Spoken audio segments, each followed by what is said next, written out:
హరి ఓం. పరమేశ్వర స్వరూపమైన సభకి నమస్కారం. మనకి ఆంధ్రదేశంలో విశేషమైనటువంటి భక్తి ప్రచారం చేసి జన్మతః వారి పేర్లలో రాజు అని ఉన్నటువంటి వారు ముగ్గురు ఉన్నారు. ఒకరు పోతరాజు గారు, రెండవ వారు త్యాగరాజు గారు, మూడవ వారు గోపరాజు గారు.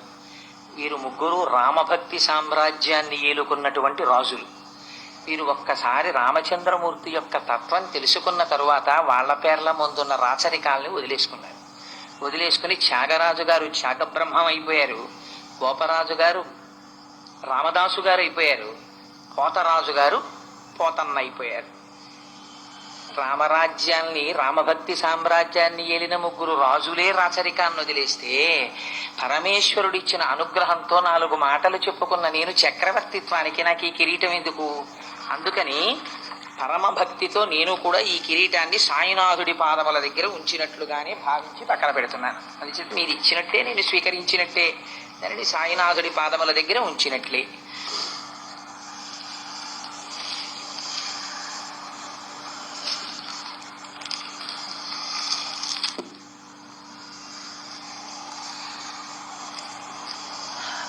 నాకు పూజనీయులు సుబ్బారావు గారంటే విశేషమైనటువంటి అభిమానానికి కారణం వ్యక్తిగతమైనటువంటి ఏ కారణం కాదు. వారికి ఉన్నటువంటి వినయ విధేయతలంటే నాకు చాలా మిక్కిలిగా ఇష్టం. నేను తరచూ మా దొరగారితో ప్రస్తావన చేస్తూ ఉంటాను. కాకినాడ పట్టణంలో 2 వ్యక్తులంటే నాకు చాలా అభిమానం అండి. దొరగారు ఒకటి, సరే ఎప్పుడూ దొరగారే ఉంటారా ఫస్ట్ పేరు. 2 అంటే నాకు చాలా ఇష్టం అండి. ఒకటి అయ్యప్ప స్వామి దేవాలయంలో నిర్వహణ సామర్థ్యానికి పేరు మోసినటువంటి గోపాలకృష్ణ స్వామి వారు, రెండవ వారు కొవ్వాడ సుబ్బారావు గారు. వీళ్ళిద్దరూ కూడా నిజంగా ఏ స్వార్థపరతంత్రత లేకుండా కేవలం ఒక భక్తుడంటే ఎలా నిలబడాలో అలాగే నిలబడి సేవ చేస్తారండి. అందుకే నాకు వారిద్దరంటే చాలా ఇష్టం దొరగారు అంటుంటాను. అందుకని సుబ్బారావు గారు నన్ను పిలిచి, కోటేశ్వరరావు గారు, షిరిడీ సాయినాథుని యొక్క లీలామృతంతో కూడినటువంటి విశేషాల్ని, ఆ లీలల వెనక ఉండేటటువంటి విషయాల్ని వివరణ చేస్తూ 7 రోజుల పాటు మీరు ప్రసంగం చెయ్యవలసింది అని కోరితే, అంతటి మహాభక్తుడైనటువంటి వారి నోటి వెంట వచ్చినటువంటి మాటే నాకు అంగరక్షగా నిలబడి నాతో వ్యాఖ్యానం చేయిస్తుందన్న ధైర్యంతో అంగీకరించాను తప్ప యథార్థములకు ఇక్కడ సాయినాథుని యొక్క జీవితాన్ని పారాయణ చేసినటువంటి మహాభక్తులు ఎందరో ఉన్నారు. 100 మార్లు 500 మార్లు దాన్ని చదివినటువంటి వాళ్ళు, పారాయణ చేసిన వాళ్ళు, ఎన్నో మార్లు షిరిడీ వెళ్ళి వచ్చినటువంటి వారు ఉన్నారు. వారి ముందు నేను ఏ పాటి వాడను? యథార్థములకు నేను వెళ్ళింది షిరిడీ ఒక్కసారి వెళ్ళాను. ఆ తర్వాత నేను నిజంగా చెప్పాలి అంటే అంత తీవ్రంగా అసలు షిరిడీ సాయినాథుని యొక్క జీవిత చరిత్రని పారాయణ నేను చేశానని చెప్పుకోవడానికి అధికారం ఉన్నవాడను కూడా నేను కాను. కానీ సాయినాథుని యొక్క లీల చూడండి, నన్ను కూర్చోపెట్టి ఆయన యొక్క లీలల్ని వ్యాఖ్యానం చేయడానికి కూర్చోపెట్టాడు. అందుకని సుబ్బారావు గారి మాట మీద ఉండేటటువంటి గౌరవం చేత నేను ఈ పనికి అంగీకరించాను. కానీ లేకపోతే యథార్థమునకు నేను సమర్థత కలిగినటువంటి వాడను కాను. కోటేశ్వరరావుగా సమర్థుడు కాడు.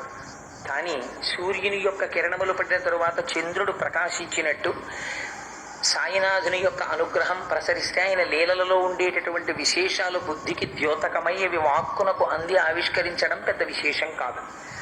ఆ ధైర్యంతో మాత్రమే ఇక్కడ కూర్చున్నాను. సరే, సాయిబాబా గారి యొక్క అవతారం, సాయిబాబా గారు చూపించినటువంటి లీలలు చాలా చిత్రాతి చిత్రమైనటువంటి స్వరూపం. నేను దీని గురించి ప్రస్తావన చేసే ముందు ఒక 3 విషయాల్ని మీకు నేను మొట్టమొదట ప్రారంభంలో చెప్పవలసి ఉంటుంది. సాయిబాబా గారి జీవితం అంతా కూడా ఒక చట్టంలోకి ఇమిడింది. అదే అల్లా మాలిక్, రెండవది శ్రద్ధ, మూడవది సబూరి. ఈ 3 మధ్యలోకే ఉంటుంది. మీరు జాగ్రత్తగా పరిశీలన చేస్తే ఆయన చేసినటువంటి లీలలకి సంబంధించిన అన్ని విషయాలు ఈ 3లోకి కనపడుతుంటాయి. ఎందుచేత నేను ఈ మాట అంటున్నానంటే, మనకి శాస్త్రంలో ఒక మాట వాడతాం, మాయా అని. మాయా అంటే ఏమిటి అసలు? అంటే మీకు తేలికైనటువంటి మాటలలో చెప్పాలి అంటే మాయా అంటే నామరూపములకే మాయా అని పేరు. అదేమిటండి మాయా అంటే నామరూపాలు అంటారు అని మీరు అనుకోక్కర్లేదు. ఇప్పుడు నేనున్నాను, నేను అనబడేటటువంటి ఈ శరీరమునకు కోటేశ్వరరావు అనబడేటటువంటి పేరుంది. కోటేశ్వరరావు అనబడేటటువంటి పేరు పెట్టడానికి ముందు ఈ శరీరం లేదా? ఈ శరీరం ఉంది. ఉదాహరణకి దీన్ని కోటేశ్వరరావు అన్న పేరు తీసి కామేశ్వరరావు అని పిలిచారనుకోండి. మీరు ఒకవేళ నేను అంగీకరించాను అనుకోండి, కామేశ్వరరావుగా ఈ ఉపాధి పిలువబడడానికి అంగీకరింపబడింది అనుకోండి. అంగీకరింపబడితే కామేశ్వరరావుగా పిలువబడినప్పుడు ఈ ఉపాధిలో ఏమైనా మార్పు వస్తుందా? ఏమీ రాదు. నామముంటే రూపము జ్ఞాపకానికి వస్తుంది, రూపము జ్ఞాపకానికి వస్తే నామం జ్ఞాపకానికి వస్తుంది. ఆ రెండు ఒకదానితో ఒకటి ముడిపడి ఉంటాయి. చాలా జాగ్రత్తగా మీరు ఈ విషయాన్ని గుర్తుపెట్టుకోవాలి. నేను మైక్కు అన్నాను అనుకోండి. నేను మైక్కు అంటే మీకు అట్లకాడ గుర్తురాదు. నేను మైక్కు అంటే మీకు ఏం గుర్తొస్తుంది? మైకే గుర్తొస్తుంది. దీన్ని ఎవరైనా చూపించి ఇది ఏమిటండి అన్నాను అనుకోండి, ఇది మైక్కు అంటారు. అంతేగాని ఇది నీళ్ల బిందె అని ఎవరన్నారు కదా. ఎందుకంటే దీనికి మైక్కు అని ఒక పేరు. నేను ఇప్పుడు దీన్ని మైక్కు అని పిలవకుండా చిన్న శబ్దమును పెద్ద శబ్దముగా వినిపింపచేయగలిగినటువంటి యంత్రము అని పిలిచాను అనుకోండి. దీని స్వరూపంలో ఏమైనా తేడా వస్తుందా? ఏమీ రాదు. పైకి వినపడేటటువంటి నామము, పైకి కనపడేటటువంటి రూపము ఏ ఉన్నాయో అవి మాయా అని పేరు. అసలు యథార్థమునకు ఆ రెండు నిజం కాదు. ఏది నిజము? నామమునకు రూపమునకు అతీతమైనటువంటిది ఏది ఉందో అది సత్యం. ఇందుచేత కోటేశ్వరరావు అని పిలువబడుతున్నటువంటి ఈ ఉపాధి అసత్యం. ఎందుకంటే ఈ ఉపాధి ఒకనాడు లేదు, ఒకనాడు వచ్చింది. ఇది ఎల్లకాలము ఉండదు, కొంతకాలమునకు వెళ్ళిపోతుంది. ఇది వెళ్ళిపోగానే కోటేశ్వరరావు అన్న పేరు కూడా దీంతో పాటు వెళ్ళిపోతుంది. ఇక్కడ మైక్ ఉంది, కొన్నాళ్ళు పోయిన తర్వాత ఈ మైకు పాడైపోతుంది. పాడైపోయిన తర్వాత ఈ మైకుని తీసేయండి అంటే మైకు ఒక పేరు తీసేయరు, మైకుతో పాటు మైకు పేరు కూడా వెళ్ళిపోతుంది ఇక్కడి నుంచి. నామము రూపము ఒకదాన్ని ఒకటి ఆశ్రయించి ఉంటాయి. కానీ నామరూపములు రెండూ లేకపోయినా కూడా సర్వకాలముల యందు ఉండేటటువంటి పరమసత్యమైన వస్తువు ఒకటి ఉంది ప్రపంచంలో. దానికే ఆత్మ అని పేరు. దానికి ఏ విధమైన వికారము ఉండదు, ఏ విధమైన మార్పు ఉండదు. ఈ లోపల ఉన్నటువంటి ఆత్మ ఏది ఉందో అది ఇప్పుడు ఈ శరీరాన్ని ధరించింది. ఇంతకుముందు ఈ ఆత్మ ఒక తొండలో ఉండి ఉండవచ్చు, ఒక ఉడతలో ఉండొచ్చు, ఒక పందిలో ఉండొచ్చు, ఒక కుక్కలో ఉండొచ్చు. ఈ శరీరాన్ని వదిలిపెట్టిన తరువాత ఏ ఉపాధిని తీసుకోకపోవచ్చు, లేదా వేరొక ఉపాధిని తీసుకోవచ్చు. ఉపాధులు మారిపోతుంటాయి. ఉపాధులతో పాటు ఉపాధులకు ఉన్నటువంటి నామములు మారిపోతుంటాయి, రూపములు మారిపోతుంటాయి. కానీ లోపల ఉన్న వస్తువు మాత్రం మార్పు చెందదు, ఎప్పుడూ అలాగే ఉంటుంది. మార్పు చెందక, మార్పు చెందడానికి అవకాశము లేక ఉండేటటువంటి వస్తువు ఏదుందో దాని పేరే ఆత్మ. ఆ ఆత్మకి పర్యాయ పదమే సాయి. ఎందుకో తెలుసా అండి? మీరు సాయి అన్న ధ్వని ఒక చోట వినపడుతుంది. అక్షరాలుగా రాసేటప్పుడు శాసాల్లో సా అన్నది ప్రయోగించకుండా షాయి అన్న శబ్దాన్ని ఎక్కడ వాడారు మీరు జ్ఞాపకం తెచ్చుకోండి. ఊర్ధ్వమూలమథ షాయి అంది వేదం. పైకి కిందకి పక్కలకి వ్యాపించినటువంటి కాంతి స్వరూపము ఏదైతే ఉందో దానికి షాయి అని పేరు, శబ్దరూపంగా. అందుకని ఇప్పుడు షాయి అంటే ఎవరు? అంతటా వ్యాపించినటువంటి వాడు. ఒకనాడు ఉండి ఒకనాడు లేనివాడు కాడు. ఎప్పుడూ కాలమునకు దేశమునకు లొంగనివాడై సర్వకాలముల యందు సర్వత్ర వ్యాపించిన వాడెవడున్నారో వారికి షాయి అని పేరు. మీరు మరొక రకంగా దాని అక్షరాన్ని మార్చి శబ్దం తీసుకొస్తే సాయి అని పేరు. దానికి పక్కన బాబా, తండ్రి, అది భక్తితో మీరు కలుపుకున్నటువంటి మాట. మనం ఒక నారాయణ శబ్దాన్ని ప్రయోగం చేస్తే మా తండ్రి అంటాం, శివుడు మా తండ్రి అంటాం. వాగర్ధావివ సంపృక్తౌ వాగర్ధ ప్రతిపత్తయే జగత పితరౌ వందే పార్వతీ పరమేశ్వరౌ. అసలు నిజంగా ఆత్మ వస్తువుకి శరీరం అన్నది ఉంటుందా? దానికి నిజంగా ఏదో ఒక కులానికో ఒక మతానికో చెందడం అన్నది సహజంగా ఉంటుందా? ఉండదు. మీకు నేను ఒక ఉదాహరణ చెప్తాను. పూర్వకాలంలో వారణాసి పట్టణంలో ఒక మహానుభావుడు ఉండేవాడు. ఆయన రామానందుల వారని చెప్పి ప్రతిరోజు వారణాసిలో గంగానదిలో స్నానం చేసి విశ్వేశ్వరుణ్ణి సేవిస్తూ ఉండేవారు.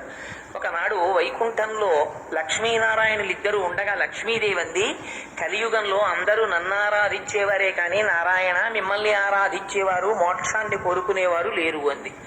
అల్లా అనకు లక్ష్మి, నా భక్తులు కూడా ఉన్నారు, అక్కడక్కడ ఉంటారు, నీ భక్తులంతా ఎక్కువగా ఉండకపోవచ్చు అన్నారు. ఏదో ఒకరిని చూపించండి, నేను అక్కర్లేదు మీరే కావాలనేవాడిని ఉండి చూపించండి అది అంటే అదిగో చూడు అని చూపించారు. గంగా తీరంలో రామానందుల వారు నడిచి వెళ్ళిపోతున్నారు. ఆయన ఎంత దొంగో ఇప్పుడే చూపిస్తాను ఉండండి అది అమ్మవారు. మరునాడు ఉదయం గంగా నదీ స్నానానికి వెళ్ళిపోతున్నారు రామానందుల వారు. వెళ్ళిపోతుంటే లక్ష్మీదేవి ఒక గులాబీ తోటని సృష్టించింది. అలా వెళ్ళిపోతున్నటువంటి రామానందుల వారు ఒక గులాబీ పువ్వుని కోసుకుని విశ్వేశ్వరుడి ఆలయానికి వెళ్ళిపోతున్నారు. లక్ష్మీదేవి ఆ తోటమాలి రూపంలో వచ్చి, ఈ గులాబీ తోట నాది, నన్ను అడగకుండా పువ్వు కోసుకుని వెళ్ళడం దొంగతనం కాదా, ఎందుకు పట్టుకెడుతున్నావు అంటే, అమ్మా నేను ఈ తోటలో ఉన్న పువ్వు విశ్వనాథుడి పాదార విందముల యందు సమర్పించాలనుకుని పట్టుకెడుతున్నాను తప్ప ఈ పువ్వుని దొంగిలించాలనేటటువంటి భావన నా యందు లేదు, అందుకని మన్నించమ్మా నా పువ్వు అక్కడ పెట్టి వెళ్ళిపోయారు. లక్ష్మీదేవి సాక్ష్యంగా పువ్వు పట్టుకుని వైకుంఠానికి వెళ్ళింది. పట్టుకెళ్ళి ఎదురుగుండా భర్త పాదాలు చూడగానే ఆనందం కలిగి ఆయన పాదాల మీద పెట్టింది. చూశారా స్వామి, ఈ పువ్వుని దొంగతనం చేశాడు మీ భక్తుడని. దొంగతనం చెయ్యలేదు లక్ష్మి, నా భక్తుడికి ఎంత భక్తి వ్యగ్రత ఉందో చూడు, ఆ పువ్వు నీ చేతులతో నా పాదాల మీదకి వచ్చిందన్నారు స్వామి. అంటే ఆశ్చర్యపోయి అమ్మవారంది, నిజమే నేను ఇప్పుడు గమనించాను సుమా, రామానందుడు మహాభక్తుడు, మరి అటువంటి భక్తుడికి మనం ఏమిద్దామండి. పువ్వు జ్ఞానానికి గుర్తు మన సంప్రదాయంలో, అందుకని జ్ఞానమునకు గుర్తు కనుక ఈ పువ్వుని పిల్లవాడిగా మార్చి ఇద్దామన్నారు.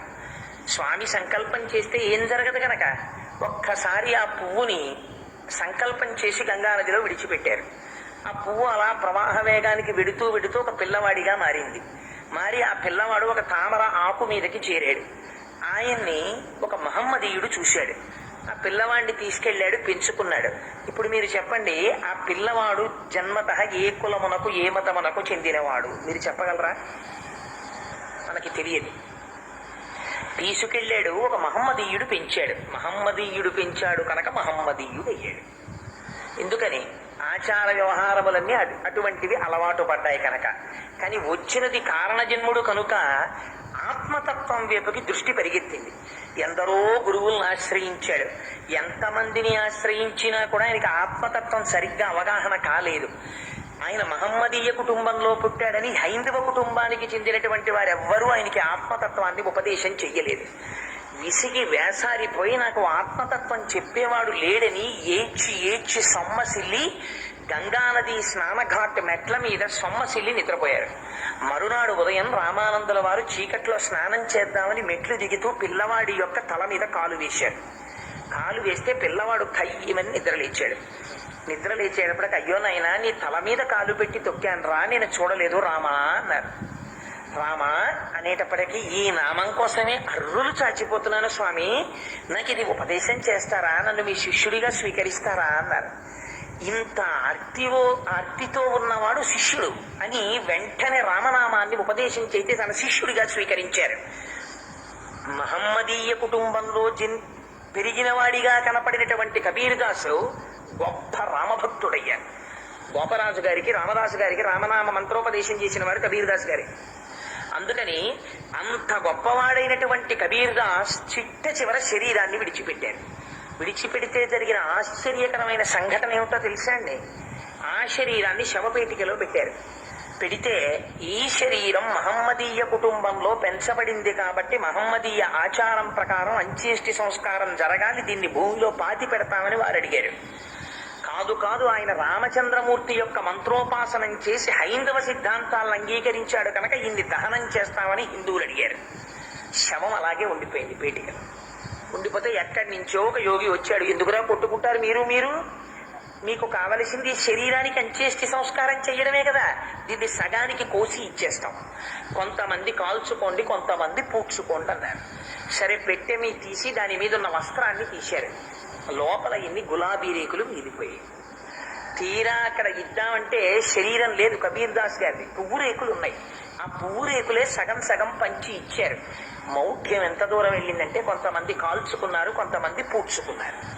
కానీ పువ్వులో వచ్చిన వాడు మాత్రం పువ్వులాగే వెళ్ళిపోయాడు. కబీర్దాస్ గారి జన్మరహస్యం ఎటువంటిదో బాబా గారు కూడా అటువంటి వారే.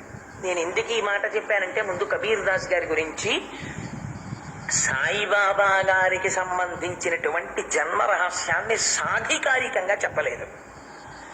కొందరు పెద్దలు వ్యాఖ్యానం చేశారు. వారి తల్లిదండ్రుల పేర్లు ఇవి, వారు ఫలానా చోట జన్మించారు, ఎన్నో సంతానంగా జన్మించారు, అరణ్య మార్గంతో వెడుతున్నప్పుడు ఆకులలో విడిచిపెట్టారు అని చెప్పారు. కానీ అవతారమూర్తిగా వచ్చినటువంటి సాయిబాబా గారు తన జీవితాన్ని తాను ధృవపరుస్తూ మాట్లాడిన సంఘటన ప్రకటంగా కనపడలేదు.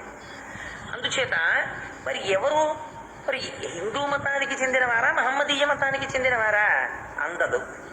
గమ్మత్తు ఏమిటంటే వారు షిరిడి చేరుకుని ఒక వేప చెట్టు కింద కూర్చుని ఉండేవారు. సదానింబస్పృక్షస్య మూలాధివాసం. సాధారణంగా గురువులందరూ ఓ చెట్టు కిందకి చేరుతూ ఉంటారు. ఓ చెట్టు కిందకి చేరారు. ఆ చెట్టు కింద కూర్చున్నారు. సంతతము ధ్యానమగ్నుడై ఉండేవారు. ఈశ్వరుడితోటి మమేకాన్ని పొంది బ్రహ్మవిద్ బ్రహ్మైవ భవతి అని మనకు సూక్తి. ఎవరు బ్రహ్మమును తెలుసుకున్నాడో వాడు బ్రహ్మమే అగుచున్నాడు. అందుకని తానే బ్రహ్మముగా నిలబడిపోయారు. యోగి పుంగవుడిగా, ఒక సద్గురువుగా, సమర్థ గురువుగా నిలబడ్డారు. అటువంటి గురువు సంకల్పం చేస్తే చాలు. ఇదే సర్వావస్థ వివర్జిత అంది లలితా సహస్రనామ స్తోత్రం. మనకి అవస్థాత్రయం అని ఉంటుంది. మనమందరం అవస్థాత్రయంలోనే ఉంటాం. అవస్థ అంటే జాగ్రత్త అంటే ఇంద్రియాలు పనిచేయడం, స్వప్నం అంటే ఇంద్రియాలు పనిచేయకుండా మనస్సు ఒక్కటే పనిచేయడం, సుషుప్తి అంటే ఇంద్రియాలు మనస్సు కూడా పనిచేయకుండా ఆత్మలో కలిసిపోవడం, గాఢ నిద్ర, ఏమీ తెలియని అజ్ఞానం. ఈ మూడింటిని దాటిపోతే తురియం ఉంటుంది. తురియంలో ఉన్నవారు ఏం చేస్తారంటే ఈ మూడు అవస్థల్ని సాక్షిగా చూస్తారు. అలా సాక్షిగా చూడగలిగిన స్థితికి ఎదిగిపోతే వారికి తురియ అవస్థలో ఉన్నారంటారు. ఈ 4వ అవస్థను కూడా దాటిపోతారు కొంతమంది. దాటిపోతే ఇంకప్పుడు ఏమనాలా స్థితిని అన్నారు. ఇంకా మాకు తెలియదండి, దానికి పేరు లేదన్నారు. అందుకనప్పుడు ఏమనాలి? అది అవస్థ అనాలా అనకూడదా? అది తురియం కూడా దాటిపోయింది. జాగృతికి సాక్షి, స్వప్నానికి సాక్షి, సుషుప్తికి సాక్షి, అప్పుడు తురియం. అది ఒక అవస్థ పోని అన్నారు. తురియం కూడా దాటిపోయాడు. ఇప్పుడు అవస్థని, 3 అవస్థల్ని సాక్షిగా చూసేటటువంటి స్థితిని కూడా అధిగమించి సాక్షిగా చూస్తున్న వాడెవరో వాడు అంతటా నిండిన పరబ్రహ్మముతో తాదాత్మ్యములు చెంది తాను బ్రహ్మముగా నిలబడిపోయాడు. ఇలా నిలబడిపోతే తాను ఎవరన్నారు అంటే శాస్త్రం అంది. ఇంకిప్పుడు మేము చెప్పడం కుదరదు, దానికి పేరు లేదు. దాన్ని మేమేమంటామంటే సర్వావస్థ వివర్జిత లలితా సహస్రం. అన్ని అవస్థలు వదిలిపెట్టిన అవస్థ. ఎంత గమ్మత్తైన మాట! అన్ని అవస్థలు దాటిపోయాడు. ఇంకా మేమేం చెప్పలేని దానికి పేరన్నారు. అలా ఉంటే ఏమవుతుంది అన్నారు. ఆ వాక్కు బ్రహ్మవాక్కు.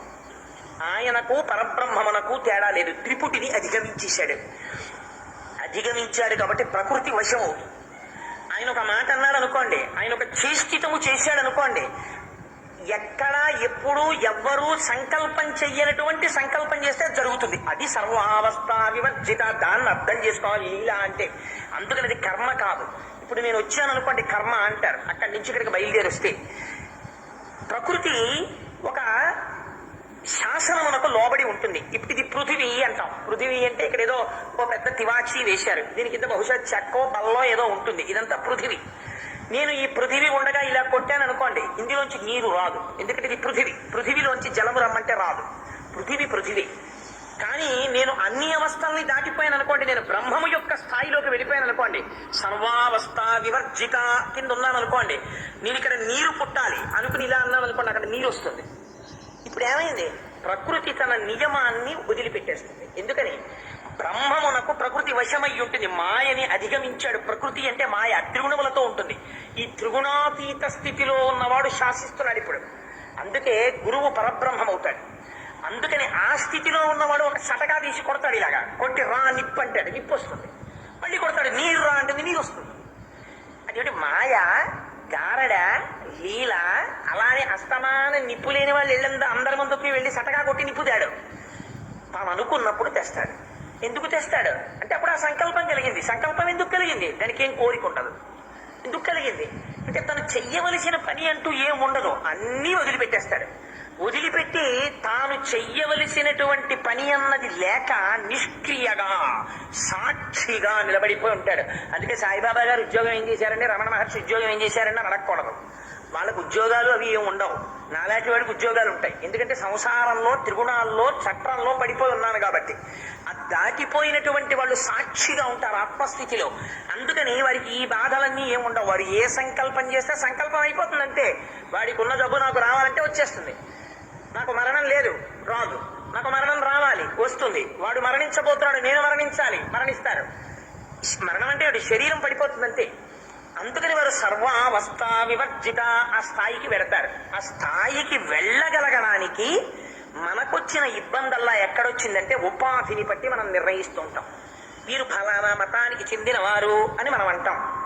బాబా గారి అవతారం వచ్చేటప్పటికి ఉన్న పరిస్థితులు ఏమిటంటే రెండు మతముల మధ్య సంఘర్షణ వాతావరణం తీవ్రమైన స్థితిలో ఉంది. అందుచేత దీన్ని కేవలం వాచికంగా కాకుండా నిరూపించి చూపించదలుచుకున్నారు ఆత్మ యొక్క స్థితి అంటే ఎలా ఉంటుందో. అందుకే ఆ అవతారం వచ్చినప్పుడు జరిగినటువంటి చిత్రం ఏమంటే యథార్థములకు వారు ఎక్కడ పుట్టారో చెప్పారనుకోండి. బాబా గారు నేను ఫలానా కుటుంబంలో జన్మించాను, నా తల్లిదండ్రులు వీరు అన్నారనుకోండి. వెంటనే మీరేమంటారు? ఆ తల్లిదండ్రుల పేర్లని బట్టి, వారి గోత్రాన్ని బట్టి, వారి ఋషుల్ని బట్టి వారు ఫలానా మతములకు చెందినవారు, అందుకని వీరు కూడా ఆ మతములకే చెందినవారు అని మీరు బ్రాండ్ చేస్తారు, ఒక ముద్ర వేస్తారు. ఇది వారి స్థితి కాదు. నామరూపములకు అతీతమైన స్థితిలో తాను మొట్టమొదటి నుంచి ఉన్నవారు. అందుకే ఎక్కడ తపస్సు చేశారు, ఎక్కడ యోగాభ్యాసం చేశారు, ఏ గురువు ఏమి చెప్పారు, ఎలా ప్రకృతిని వశం చేసుకున్నారు, ఈ భాగం సాయిబాబా గారి జీవితంలో రహస్యం. ప్రకటముగా వ్రాయబడలేదు. ఇదిగో ఇది జరిగింది, ఇది జరిగితే ఆయనకి ఆ సిద్ధులు వచ్చాయి, ఆయన అలా ఆత్మదర్శనం చేశారని చెప్పలేదు. చెప్పారనుకోండి, ఉపాసనా మార్గము చేత మీరు నిర్ణయిస్తారు. తపస్సు చేశారు అన్నారనుకోండి, అరణ్యమునకు వెళ్ళి తపస్సు చేశాడండి ఫలానా ఆయన అంటే తపస్సు అనేటటువంటిది హిందూ మతానికి సంబంధించింది అంటాం. లేదండి వారు ఏదో ఇన్ని మార్లు నమాజ్ చేశారు, అందుకని అల్లా యొక్క అనుగ్రహం వారికి కలిగింది అన్నాం అనుకోండి, వారిని వెంటనే మహమ్మదీయుడు అని బ్రాండ్ చేస్తారు. అందుకని ఉపాసనా మార్గమును కూడా చెప్పలేదు. అసలు ఏ మార్గాన్ని అవలంబించారు, ఎటువైపుకి వెళ్ళారు, ఎందువల్ల అంత స్థితిని పొందగలిగారు, ఒక రమణుల జీవితంలో మీకు తెలుస్తుంది, ఒక ఆదిశంకరుల జీవితంలో మీకు తెలుస్తుంది. బాబా గారి జీవితంలో దాన్ని చెప్పలేదు. అంటే అవతార ప్రయోజనము నెరవేరడం కోసమని ఏది పైకి దొరకకపోతే తన ప్రయోజనం సిద్ధిస్తుందో దాన్ని పైకి తన జీవిత కాలమనంతా ఆయన వెల్లడి చెయ్యలేదు. చెయ్యకపోవడం సమంజసం. అలా ఉండడం చేతనే అవతార ప్రయోజనానికి చాలా దగ్గరగా వెళ్ళగలుగుతారు, ఆ స్థితిలో నిలబడగలుగుతారు. అందుకే ప్రకటముగా బాబా గారు ఎక్కడా చెప్పలేదు.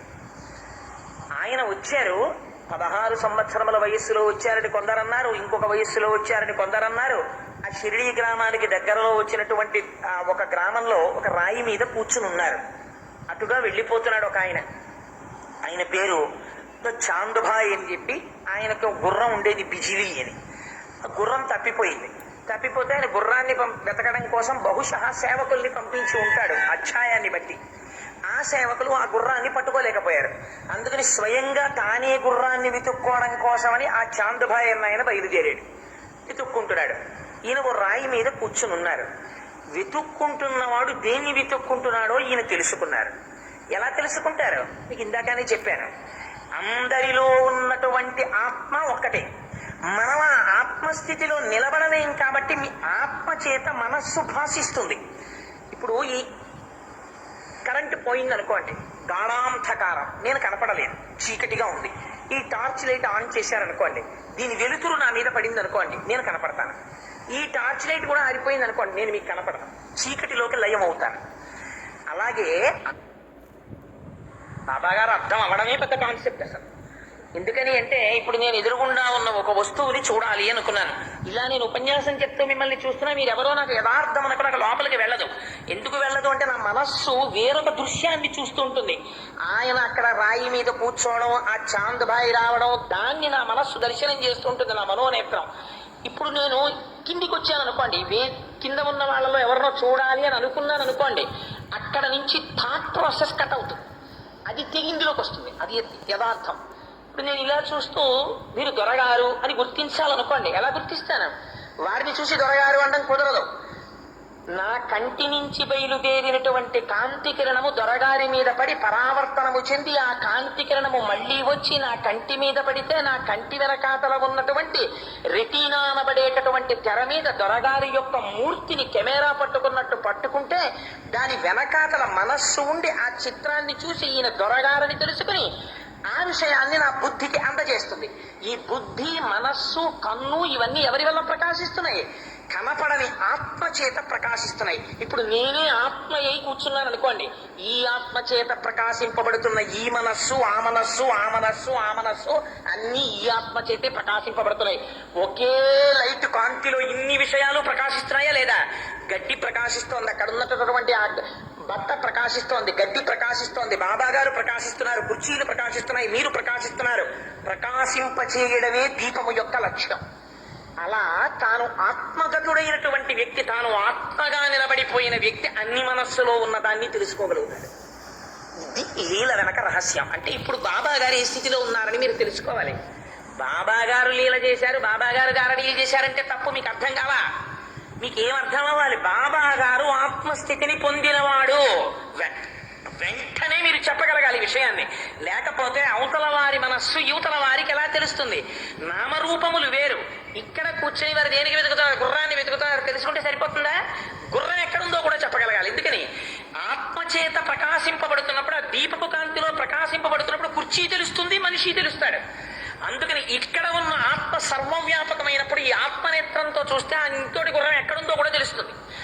అందుకని అబ్బాయి నీ గుర్రం కోసం వెతుకుతున్నావా అన్నారు. ఇప్పుడు ఆయన ఆశ్చర్యపోయాడు. ఇట్టే తేడా.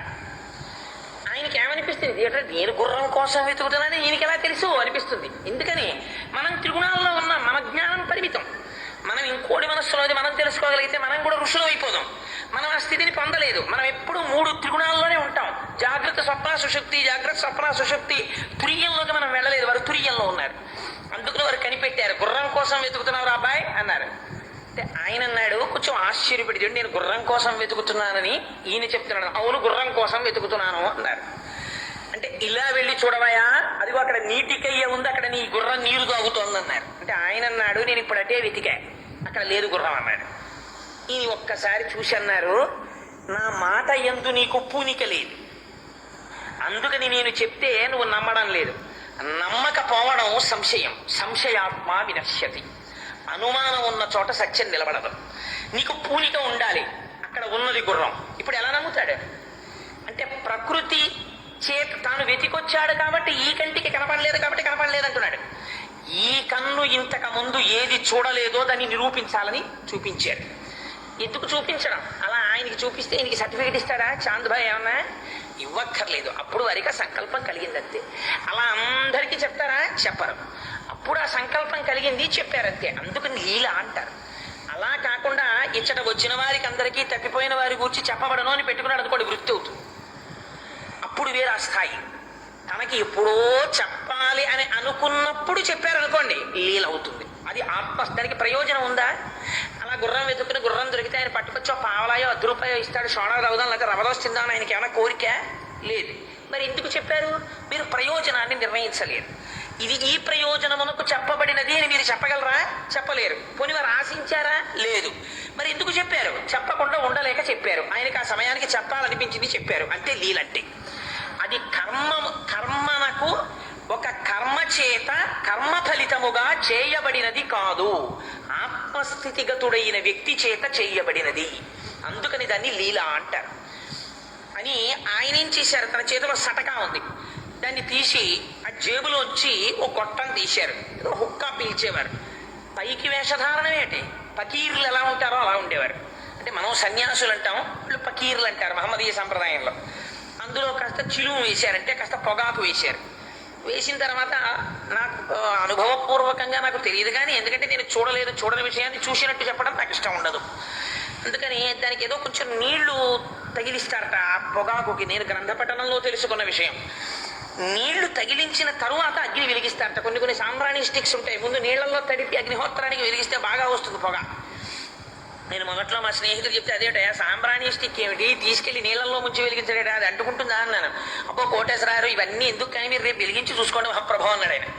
ఓహో ఇది కూడా సంశయాత్మ వినశ్యతి అయి ఉంటుందని పట్టుకెళ్ళి నీళ్లలో ముంచి వెలిగిస్తే చాలా అద్భుతంగా వెలిగింది అది. అందుకని ఆయన కూడా ఏమనుకున్నారంటే బహుశా నిరూపించాలనుకుని ఉంటారు. కాస్త అది ఒక మిష. నిజంగా హుక్కా తాగాలా? హుక్కా తాగితే నాడీ మండలానికి ప్రకోపమో ఉద్రేకమో కలిగితే దానిచే అలా కలిగినటువంటి ఉద్రేకానికో సంతోషానికో లోనైపోయినటువంటి వ్యక్తి ఆత్మస్థితిగతుడా కాడు. మరి ఎందుకు హుక్కా తాగడం అంటే మన్ని భ్రాంతిలో ముంచడం. ఇది తెలుసుకోవాలి. అంత గమ్మత్తుగా ఉంటాయి ఆ లీలలు. అందుకని కాస్త పొగాకు తీసి అందులో వేశారు. ఇప్పుడు దాని మీద కాసి నీళ్లు పొయ్యాలి, నిప్పు పెట్టాలి. నీరెక్కడుంది, నిప్పు ఎక్కడుంది? ఇంకోడైతే ఆయన మాస్టర్ అగ్గిపెట్టుందా అంటాడు. ఆయన యోగి పొంగవుడు. మీకు చెప్పానే సర్వావస్థ వివర్జిత సంకల్పం చేస్తే చాలు. ఇప్పుడు నీరు కావాలి. ఆ సటకా తీసి భూమి మీద ఇలా కొట్టారు. టక్కన అందులోంచి గంగ పైకి వచ్చింది. ఆ గంగంతా పట్టుకుని చెంబుడు కూడా ఎందుకైనా మంచిది పెట్టుకుందాం అనుకుంటే మళ్ళీ ఆయన యోగి కారు. ఆయనకేం కావాలి? అప్పటికి పొగాకు మీద వేయాలి. కాసి నీళ్ళు ఇలా పట్టుకుని పొగాకు మీద వేసారు. అయిపోయింది ప్రయోజనం. అంతే, ఆ నీళ్ళు ఆగిపోతాయి. అయిపోయింది. ఇప్పుడేం కావాలి? నిప్పు కావాలి. ఇందాక నీళ్ళు ఇక్కడ పుట్టాయి, నిప్పుకి అక్కడ కొట్టాలని ఉండదు. ప్రకృతి తన వశం అవుతుంది సంకల్పానికి. అదే సటకా తీసి మళ్ళీ అక్కడ కొట్టారు, నిప్పు వచ్చింది. ఆ నిప్పుతో కాస్త పొగాకు అంటించుకొని అందులో పెట్టుకున్నారు. ఆ నిప్పు ఆరిపోయింది. ఇప్పుడు తను ఒకసారి హుక్కా పీల్చారు. ఆ వచ్చిన ఆయన్ని పిలిచి నువ్వు పీల్చాను. ఆయన పీల్చాడు. ఇప్పుడు ఆయనకి నమ్మకం కుదిరింది. ఇంతే గమ్మత్తు. ఇది ఏ స్థాయిలో ఉన్నవాడికైనా నమ్మకం కుదిరిపోతుంది. ఎందుకని దీనికి విచారణ చేయగలిగినటువంటి సమర్థత ఉన్నవాడైతే సద్గురువుగా అంగీకరించి కాళ్ళ మీద పడిపోతాడు. ఎందుకని ప్రకృతిని వశం చేసుకున్నాడు తన సంకల్పాలకి. పృథివి నుంచి నిప్పు పుట్టించాడు, పృథివి నుంచి నీరు పుట్టించాడు. తనకెంతవరకు అవసరమో అంతవరకు వాడుకుని వదిలేశాడు. హుక్కా పీల్చడానికి ప్రకృతి విరుద్ధంగా ప్రవర్తింప చేయడానికి సంబంధం ఉందా? లేదు. అంటే ఇంతను లీలాచేష్టితములు కలిగిన వాడు సమర్థుడు అని గుర్తెరగగలగాలి. పాపం అంత శక్తి చాందు పాటిల్ది కాదు. ఇది మీరు తెలుసుకుంటే చాందు పాటిల్ స్థాయి మనది అని అర్థం చేసుకోవాలి. అది ఆ లీలకు రహస్యం. అందుకే అతని అనుమానం పోగొట్టడానికి ఏం చెప్పాలి? నోటితో చెప్తే నమ్మేవాడు కాదు, ఏదో ఒకటి చేసి చూపించాలి. అందుకని పుట్టించారు. పుట్టించి హుక్కా పీల్చి నువ్వు పీల్చన్నారు. పీల్చాడు. పీల్చి ఇప్పుడు ఈయన సామాన్యుడు కాడన్నాడు. సామాన్యుడైతే సక్కా పెట్టుకోటి నిప్పు నీరు పుట్టిస్తాడు. ఇప్పుడు నమ్మకం కుదిరింది. గుర్రం ఉంటుంది అక్కడ. పరిగెత్తాడు. కనపడింది గుర్రం. పట్టుకొచ్చాడు. ఇప్పుడేం కోరిక పుట్టింది? వెంటనే మనుష్యుల యొక్క జీవితాలు ఎలా ఉంటాయో చూడండి. నిజంగా ఆయన్ని గురువుగా ఆదరించేశాడు అనుకోండి చాందు పాటిల్, ఇది సత్యం, మిగిలింది అసత్యం అని తెలిసిపోయింది అనుకోండి, చాందు పాటిల్ ఇంటికి తీసుకెళ్లేవాడు కాదు, బాబా గారికి శిష్యుడైపోయేవాడు. కానీ ఆయన ఏమనుకున్నాడంటే ఈయన మహాపురుషుడు రా, ఈయన ఏమైనా చెయ్యగలడు, ఆదరించాలనుకున్నాడు. అంతే ఆయన స్థాయి ఖచ్చితంగా నిర్ణయించారు బాబాగారు. కానీ ద్వేషం ఉండదు. సద్గురువుల గొప్పతనం ఏమిటంటే అన్ని స్థాయిల్లో ఉన్న వాళ్ళని ఆదరిస్తారు తప్ప వీడి స్థాయి తక్కువని తిరస్కరించరు. అందుకని ఆయన ఏం చేశారంటే సద్గురువుకి ఇక్కడే ఉందాం, నేను అక్కడికి రాను, అలా ఏం ఉండదు. ఈ పూలదండ ఉందనుకోండి, ఈ పూలు ఎక్కడో కడియపు తోటలో పూసి ఉంటాయి. వీటిని కోసేడు ప్రభని రాని చెట్టుకి ఉండిపోతానని ఏమందు, వచ్చేస్తుంది. ఆ తర్వాత పట్టుకొచ్చి ఎవరో దారం వేసో పెద్ద దండ కట్టారనుకోండి, అబ్బో అదేమిటంటే అలా నడువులకేసి దారాలు కట్టేస్తున్నారు, మేము అలా కట్టించుకోమందు, కట్టించుకుంటుంది. తెచ్చి ఆ మూల పెట్టారనుకోండి, అక్కడ ఉంటుంది. వీడెవడో కోటేశ్వరరావు మెళ్ళ వేస్తామన్నారు అనుకోండి, పడుతుంది. ఆ తర్వాత మా ఇంటికి పట్టుకెళ్ళి అనుకుంటూ వస్తుంది. నేను రాను రా, ఇక్కడే ఉంటాను వేదిక మీద, నువ్వు వెళ్ళిపో, మీ ఇంటికి ఎందుకు అందం, ఎక్కడికంటే అక్కడికి వెళ్ళిపోతుంది. అలాగే వాళ్ళకి కూడా ఒక ప్రదేశం, వాడు అంతటా వ్యాపించి ఉన్నటువంటి ఆత్మస్వరూపి అయిన స్థితిలో ఉన్నటువంటి గురుస్వరూపం అది. వాళ్ళకి ఒక ప్రాంతంతోటో ఒక ప్రదేశంతోటో ఒక కాలంతోటో సంబంధం ఏమి ఉండదు. ఎక్కడికి రమ్మన్నా వెళ్ళిపోతారు వాళ్ళు. అందుకని మా ఇంటికి రా అన్నారు. నా ఇల్లు, నా కుటుంబం, నా ఊరు, నా వాళ్ళు చూడాలి, ఇవన్నీ అల్పమైన భావనలు. ఆయన దృష్టిలో ప్రపంచం అంతా ఆయన కుటుంబమే. సరే పాపం అమాయకుడు రమ్మంటున్నాడు, పద అన్నారు. వెళ్ళారు. ఎన్నాళ్ళు ఉన్నారు? ఎన్నాళ్ళైనా ఉంటారు. దానికి ప్రయోజనం ఏమిటి? ఆయనకి ఎప్పుడు వెళ్ళిపోవాలనిపిస్తే అప్పుడు వెళ్ళిపోతారు, అంతే. మళ్ళీ సంకల్పం పుట్టాలంతే. నేను ఇక్కడి నుంచి వెళ్ళిపోవాలంటే వెళ్ళిపోతాను, నేను ఇక్కడ ఉండాలంటే ఉంటారు. ఎందుకు ఉంటారంటే ప్రయోజనం ఉండదు, ఎందుకు వెళ్ళిపోతారంటే ప్రయోజనం ఉండదు. ఎందుకని? వారికి ఏమి ప్రయోజనం ఆశించిన జీవితం కాదు. మళ్ళా ఆ స్థాయిలో మీరు అర్థం చేసుకుంటేనే సాయిబాబా గారి జీవితం అర్థం అవుతుంది. అలా కాకుండా పుస్తకం పెట్టుకుని ఓ పారాయణ చేశారని పేజీలు తిప్పేసి కథల కింద చదివేస్తే what is the inspiration you are drawing from it? మీకు ఏమర్థం అవుతుంది బాబా గారి గురించి? అందుకని ఉండిపోయారు చాంద్ పాటిల్ దగ్గర. ఉండిపోయిన తర్వాత ఆ ఊళ్ళో ఉన్న వాళ్ళందరికీ పాప ఆయన రోజు వెళ్ళి చెప్తుండేవాడు, మా ఇంటికి ఒక గొప్ప ఆయన వచ్చాడండి. గొప్ప ఆయన అంటే ఏంటి? మా ఇంటికి వచ్చిన ఆయన గొప్ప ఆయన. మా ఇంటికి వచ్చిన ఆయన గొప్ప ఆయన అంటే పక్కింటి ఆయన అడుగుతాడు, ఎలా గొప్ప ఆయన అని అడుగుతాడు. సహజం కదా. మరి ఈయన నమ్మాడు ఏమిటి? గుర్రం అక్కడ ఉందంటే అలా పక్కింటి వాడు అదే స్థాయి కదా అని వాడు నమ్మడు. అందుకని చెప్పాలి, నా గుర్రం తప్పిపోయింది, అప్పుడేమో పిలిచి నీ గుర్రం అక్కడ ఉందన్నారు, నేను వెళ్ళనన్నాను, ఎంత గమ్మత్తో తెలుసా, సటకా పెట్టి కొట్టారు, నిప్పొచ్చింది నీరొచ్చింది, ఒక్క తను పిలిచాడు, నాతో పిలిపింపజేశారు, అప్పుడు తీసుకొచ్చాను మన ఇంటికి, మీ అందరూ కూడా వచ్చి దండం పెట్టుకోండి, ఎందుకైనా మంచిది అంటుంటాడు. ఇవన్నీ ఆయనకి కావాలా? ఆయనకి వీటితో సంబంధం ఏం లేదు, ఆయన సాక్షి అంతే, ఆయన తురీయం. వీటన్నింటినీ సినిమా చూసినట్టు చూస్తూ ఉంటారు ఆయన. అందుకని వచ్చేవాళ్ళు వస్తున్నారు, వెళ్ళేవాళ్ళు పెడుతున్నారు, దండం పెట్టేవాళ్ళు పెడుతున్నారు, లేచేవాళ్ళు లేస్తున్నారు, ఆయన పెట్టింది తింటున్నారు, హాయిగా ఇంట్లో కూర్చున్నారు. ఇంతలోగా చాంద్ పాటిల్ బావమరిదికి వివాహం కుదిరింది. కుదిరిన తర్వాత మనందరం ఆ బావమరిది గారి పెళ్లికి షిరిడీ వెళ్ళాలి బాబా, బయలుదేరదామన్నారు. ఆయనకి ఎందుకు మళ్ళీ, బాగా లేదా బాబు మా ఇంట్లో ఉంటాను, మళ్ళీ పెళ్ళిళ్ళు వాటికి నాకు ఎందుకయ్యా, నేను సన్యాసి లాంటివన్నీ నాకు అక్కర్లేదు, నేను ఉంటాను, మీరు వెళ్ళి రండి అని ఆయన ఏమనరు, నేను ఎందుకయ్యా పెళ్ళికి అని అనరు. పదండి బాబా మీరు ముందు కూర్చోండి అన్నారు, తప్పకుండా ముందు కూర్చున్నారు. నేను ఎందుకయ్యా ముందు అని ఆయన ఏమన్నారు, ముందు కూర్చున్నారు. యథార్థంగా సన్యాసుల జీవితాలు అలాగే ఉంటాయి. మీకు నేను ఒక చిత్రమైన విషయం చెప్తాను. ఒకసారి బదరీ కేదార్లలో తపస్సు చేసుకుంటున్నటువంటి సన్యాసులందరినీ కూడా హైందవ మతంలో కొంచెం వ్యగ్రత కలిగి వాళ్ళందరూ కూడా యాజిటేషన్ ప్లాన్ చేస్తున్నారని గవర్నమెంట్ ఆఫ్ ఇండియా ఏం చేసిందంటే ఒక ఆర్డర్ వేసింది, అన్ని ఆశ్రమాల్లో ఉన్న సాధువుల్ని కూడా 48 గంటల పాటు అరెస్ట్ చేయండి. అంటే బదరీనాథ్ కేదార్నాథుల్లో ఆశ్రమాల్లో తపస్సు చేసుకుంటున్న వాళ్ళందరి దగ్గరికి వెళ్ళి అయ్యా మిమ్మల్ని అందరినీ కస్టడీకి తరలిస్తున్నాం అన్నారు. వాళ్ళు అన్నారు శుభం భూయాత్, ఎక్కడికి రావాలి మేమందరం అని అడిగారు. అడిగితే మేము తీసుకెడతాం ఎక్కండి అన్నారు. వాళ్ళందరూ వ్యాన్ ఎక్కి హరే రామ రామ రామ హరే హరే, హరే కృష్ణ కృష్ణ కృష్ణ హరే హరే అంటూ కూర్చున్నారు. కూర్చుంటే వాళ్ళని ఏదో జైలు కాంపౌండ్కి తీసుకెళ్ళి దిగండి అన్నారు. దిగాం, ఏం చెయ్యాలి ఇక్కడ మేమన్నారు. మీరు ఆ లోపల కూర్చోండి అన్నారు. కూర్చుంటాం. మళ్ళీ హరే రామ రామ రామ హరే హరే, హరే కృష్ణ కృష్ణ కృష్ణ హరే హరే. మధ్యాహ్నం అయింది, అన్నం పెడుతున్నాను రండి అన్నారు. పెట్టారు, తిన్నారు. తిని అన్నదాత సుఖీభవ అని ఆశీర్వచనం చేశారు. ఆ తరువాత వాళ్ళని రిలీజ్ చేశారు. రిలీజ్ చేస్తే వాళ్ళందరూ కూడా ఆశీర్వచనం చేసి సంతోషంగా వాళ్ళ ఆశ్రమాలకు వాళ్ళు వెళ్ళిపోయారు. తప్పించి ఎందుకు జైల్లో పెట్టామని అడిగారు, ఎందుకు పంపించేసామని అడిగారు. అందులో అలా పాల్గొన్నటువంటి ఒక మహాపురుషుడు తత్వవిధానంద సరస్వతి అని మన ఊరు వస్తుంటారు. ఆయన స్వయంగా చెప్తే నేను వినది లీల. వాళ్ళకి ఇక్కడే ఉండాలి అక్కడే ఉండాలి ఇలాంటి నియమాలు వాళ్ళకేం ఉండవు. వాళ్ళు అమాయకత్వం సరే పద అంటారంతే, వాళ్ళకేం జంఝాటమేం ఉండదు వాళ్ళకి. అందుకని పెళ్ళికి పెడదాం పదండి షిరిడి అన్నారు. సరే పదండి, మీరు ముందు పదండి, అలాగే పదండి అన్నారు. ఓ బండి ఎక్కించారు, తీసుకొచ్చారు. షిరిడి వచ్చిన తర్వాత ఒక గమ్మత్తు జరిగింది. అక్కడ ఖండోబా దేవాలయము అని ఈశ్వరాలయం, శివాలయం అది. అందులో అర్చకుడు ఒక ఆయన ఉన్నాడు, ఆయన పేరు మహల్సాపతి. ఆయన కబీర్ దాస్ గారి దోహాలు చదువుకుంటూ ఉండేవాడు. ఆ ఛందస్సుని దోహా అని పిలుస్తారు. కబీర్ దాస్ గారు పరవశించి పాడుకున్నటువంటి పాటలకి దోహా. ఆయన భగవంతుణ్ణి సాయి అని అడ్రస్ చేశారు.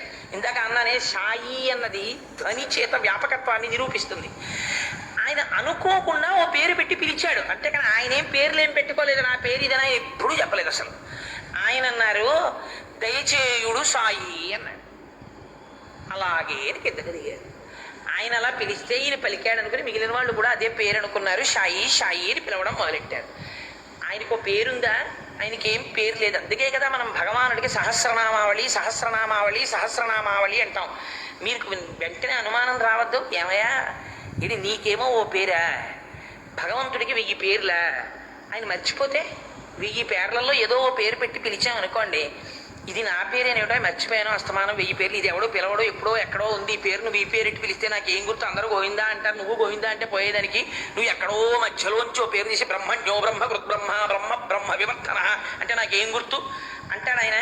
ఏమండు 1000 అంటే అనంతమని పేరు. అంటే అన్ని పేర్లు ఆయనవే, ఆయన పేరు కానిది ఇంకోటి లేదు. కానప్పుడు ఏ పేరు పెట్టి పిలిస్తే ఆయన పలకడం.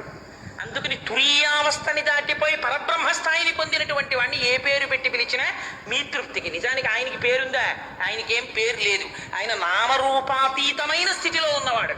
వాడిని మీరు ఒక నామం పెట్టి పిలుచుకున్నారు. మీకు ఇక్కడే నేను ఒక్క మాట చెప్పాలి.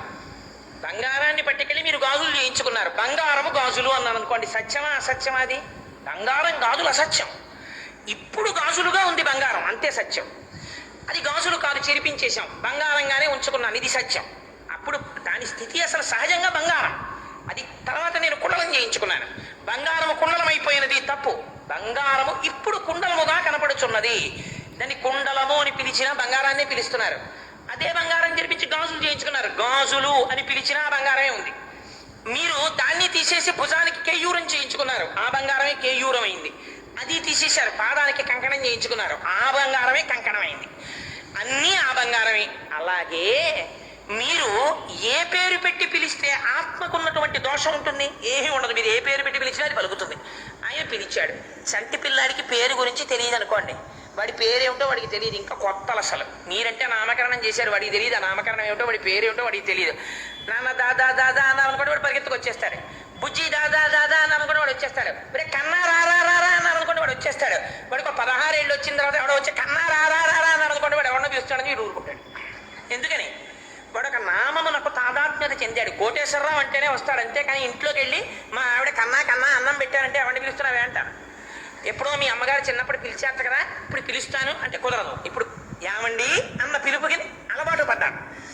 అలా తాదాత్మ్యత చెందుతాం మనం. వారికి ఆ తాదాత్మ్యత లేదు, తన స్థితిలో తానుంటారంటే నామరూపాతీత స్థితిలో ఉన్నవాడు. అందుకని ఏ పేరు పెట్టి పిలిచినా వారి కోసం పలుకుతారంతే. ఎంత గొప్ప స్థితి చూడండి నిజంగా. ఇప్పుడు మీరు చెప్పండి, నిజంగా సాయిబాబా గారి లీలల్లో ఒక లీల గురించి చెప్పవలసి వస్తే అన్నాళ్ళు పడుతుంది. ఇది సాయిబాబా గారి జీవితం అంటే. ఒక లీల మీకు అర్థమైతే మీ జీవితం అక్కడే ధన్యమైపోయినట్టే. ఇదే ఆయన ఇచ్చారు. నా జీవితం నిధి, నా దగ్గర జ్ఞానం అనంతంగా ఉంది, ఇది ఎవరికి అక్కర్లేదు. అందరికీ ఏం కావాలంటే కోరికలు కావాలి, అందుకు వస్తున్నారు నా దగ్గరికి. నిజంగా జ్ఞానం పొందడానికి నా దగ్గరికి ఎవడూ రావట్లేదు. అలా కుప్పలు కుప్పలు జ్ఞానధనాన్ని పెట్టాడు ఇక్కడ. ఇది పుచ్చుకునేవాడు లేడని ఏడ్చారు ఆయన. ఎందుకని? ప్రతి క్షణం నామరూపాతీతమైనటువంటి ఆత్మస్థితిగతుడై నిలబడ్డారు ఆయన. అందుకున్నవాడు లేడు. ఎప్పుడూ కోరికలతో తిరిగిన వాళ్ళే ఆయన చుట్టూ, లేకపోతే అంత బాధ ఆయన నోటి వెంట ఎందుకు వస్తుంది? అందుచేత మహానుభావుడు ఆ స్థితిలో నిలబడితే దయచేయుడు షాయి అన్నారు. మిగిలిన వాళ్ళు విన్నారు. పక్కన ఇంకో 2 అక్షరాలు కలిపారు, బాబా అన్నారు, తండ్రి అని. షాయి బాబా అన్నారు. ఇప్పుడు ఆయన వైద్యం చేశారు అన్నారు. అంతకుముందు అప్పుడు కూడా ఏమిటి వైద్యం? మనకి సాధారణంగా వచ్చేటటువంటి మొట్టమొదటి కోరిక ఏమిటంటే, ఎవరైనా ఒక సిద్ధుడు వచ్చాడు ఊళ్ళోకి అన్నారు అనుకోండి, మనం వెంటనే ఏం కోరుకుంటామంటే, వారి దగ్గర చాలా శక్తి కలిగిన వారటండి, భగవదుపాసకుట్టండి అన్నాం అనుకోండి, అంటే ఏమన్నా ఒక్క స్తోత్రం రాసివ్వండి, ప్రతిరోజు మేము కూడా నోరారా భగవంతుణ్ణి ఆ స్తోత్రంతో పిలుచుకుంటామని ఎవరు రారు. మీకు ఒక పరమ సత్యం చెప్తున్నాను. ఏమన్నా మా అబ్బాయికి ఉద్యోగం రావట్లేదు, కొంచెం ఉద్యోగం వచ్చేట్టు ఆశీర్వచనం చేద్దురు అంటారు.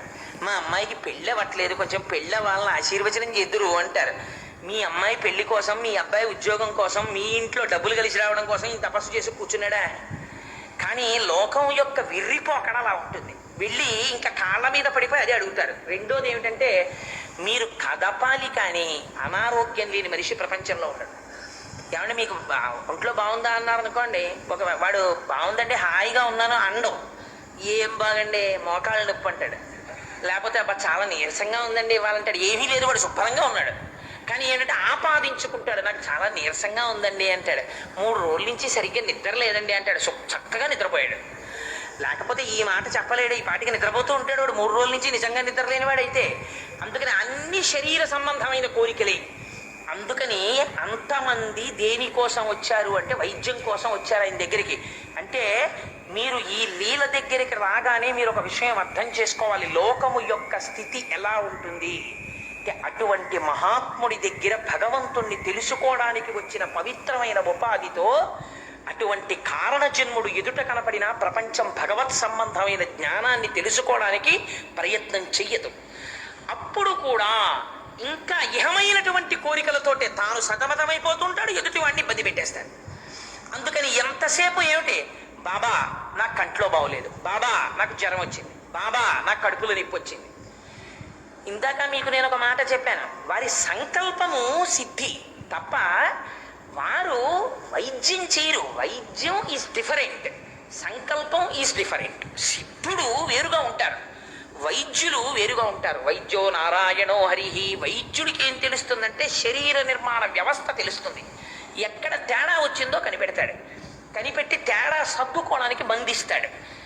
సిద్ధులు, భగవద్భక్తులు, యోగులు, గురువులు, జ్ఞానులు, ఆత్మస్థితిగతులు, తురియావస్థలో ఉన్నవారు అవతల వారు ప్రార్థన చేస్తే ఎవరికి కరుణ కలిగిందనుకోండి, ఓసారి అలా చూస్తారు, అయ్యో పాపం వీరికి ఇంత బాధలో ఉన్నారా, పాపం ఈ బాధ పోతే ఎంత బాగుంది అనుకుంటారు, అంతే పోతుంది. ఎందుకని వారికి ఆ సంకల్పం కలిగిందంటే. శాపం అంటే ఏమిటండి? శాపం అంటే ఏం చేస్తారు? నువ్వు 10,000 సంవత్సరముల పెద్ద గుండురాయి పడి ఉందువుగాక అంటాడు, అంటే వాడు గుండురాయి అయిపోతాడు. అంతేకాని వీడిని తీసుకెళ్లి గుండురాయి కింద వాడు ఏమైనా మారుస్తాడా? మార్చడు. శరీరం గుండురాయి ఎలా అవుతుంది? అప్పుడు వీడు ఏడుస్తాడు, అయ్యా మళ్ళీ నేను ఎప్పుడండి మళ్ళీ బాగుపడేది అంటాడు. అదిగో రామచంద్రమూర్తి దండకారణ్యంలో వస్తూ ఆయన పాద పరాగం నీ మీద పడుతుంది, నువ్వు మళ్ళీ మనిషి అవుతావు అంటాడు. అంటే ఏమవుతుంది? మళ్ళీ ఆయన వచ్చినప్పుడు పాదపరాగం పడి ఆ గుండురాయిలోంచి ఎవరో లేస్తారు. అంటే ఏమవుతోంది? ప్రకృతి యొక్క నియమము మారిపోతోంది ఈయన మాటకి. ఈయన మాట ప్రకృతి కూడా ఔదలదాలుస్తుంది. ఇది తపస్వి అంటారు.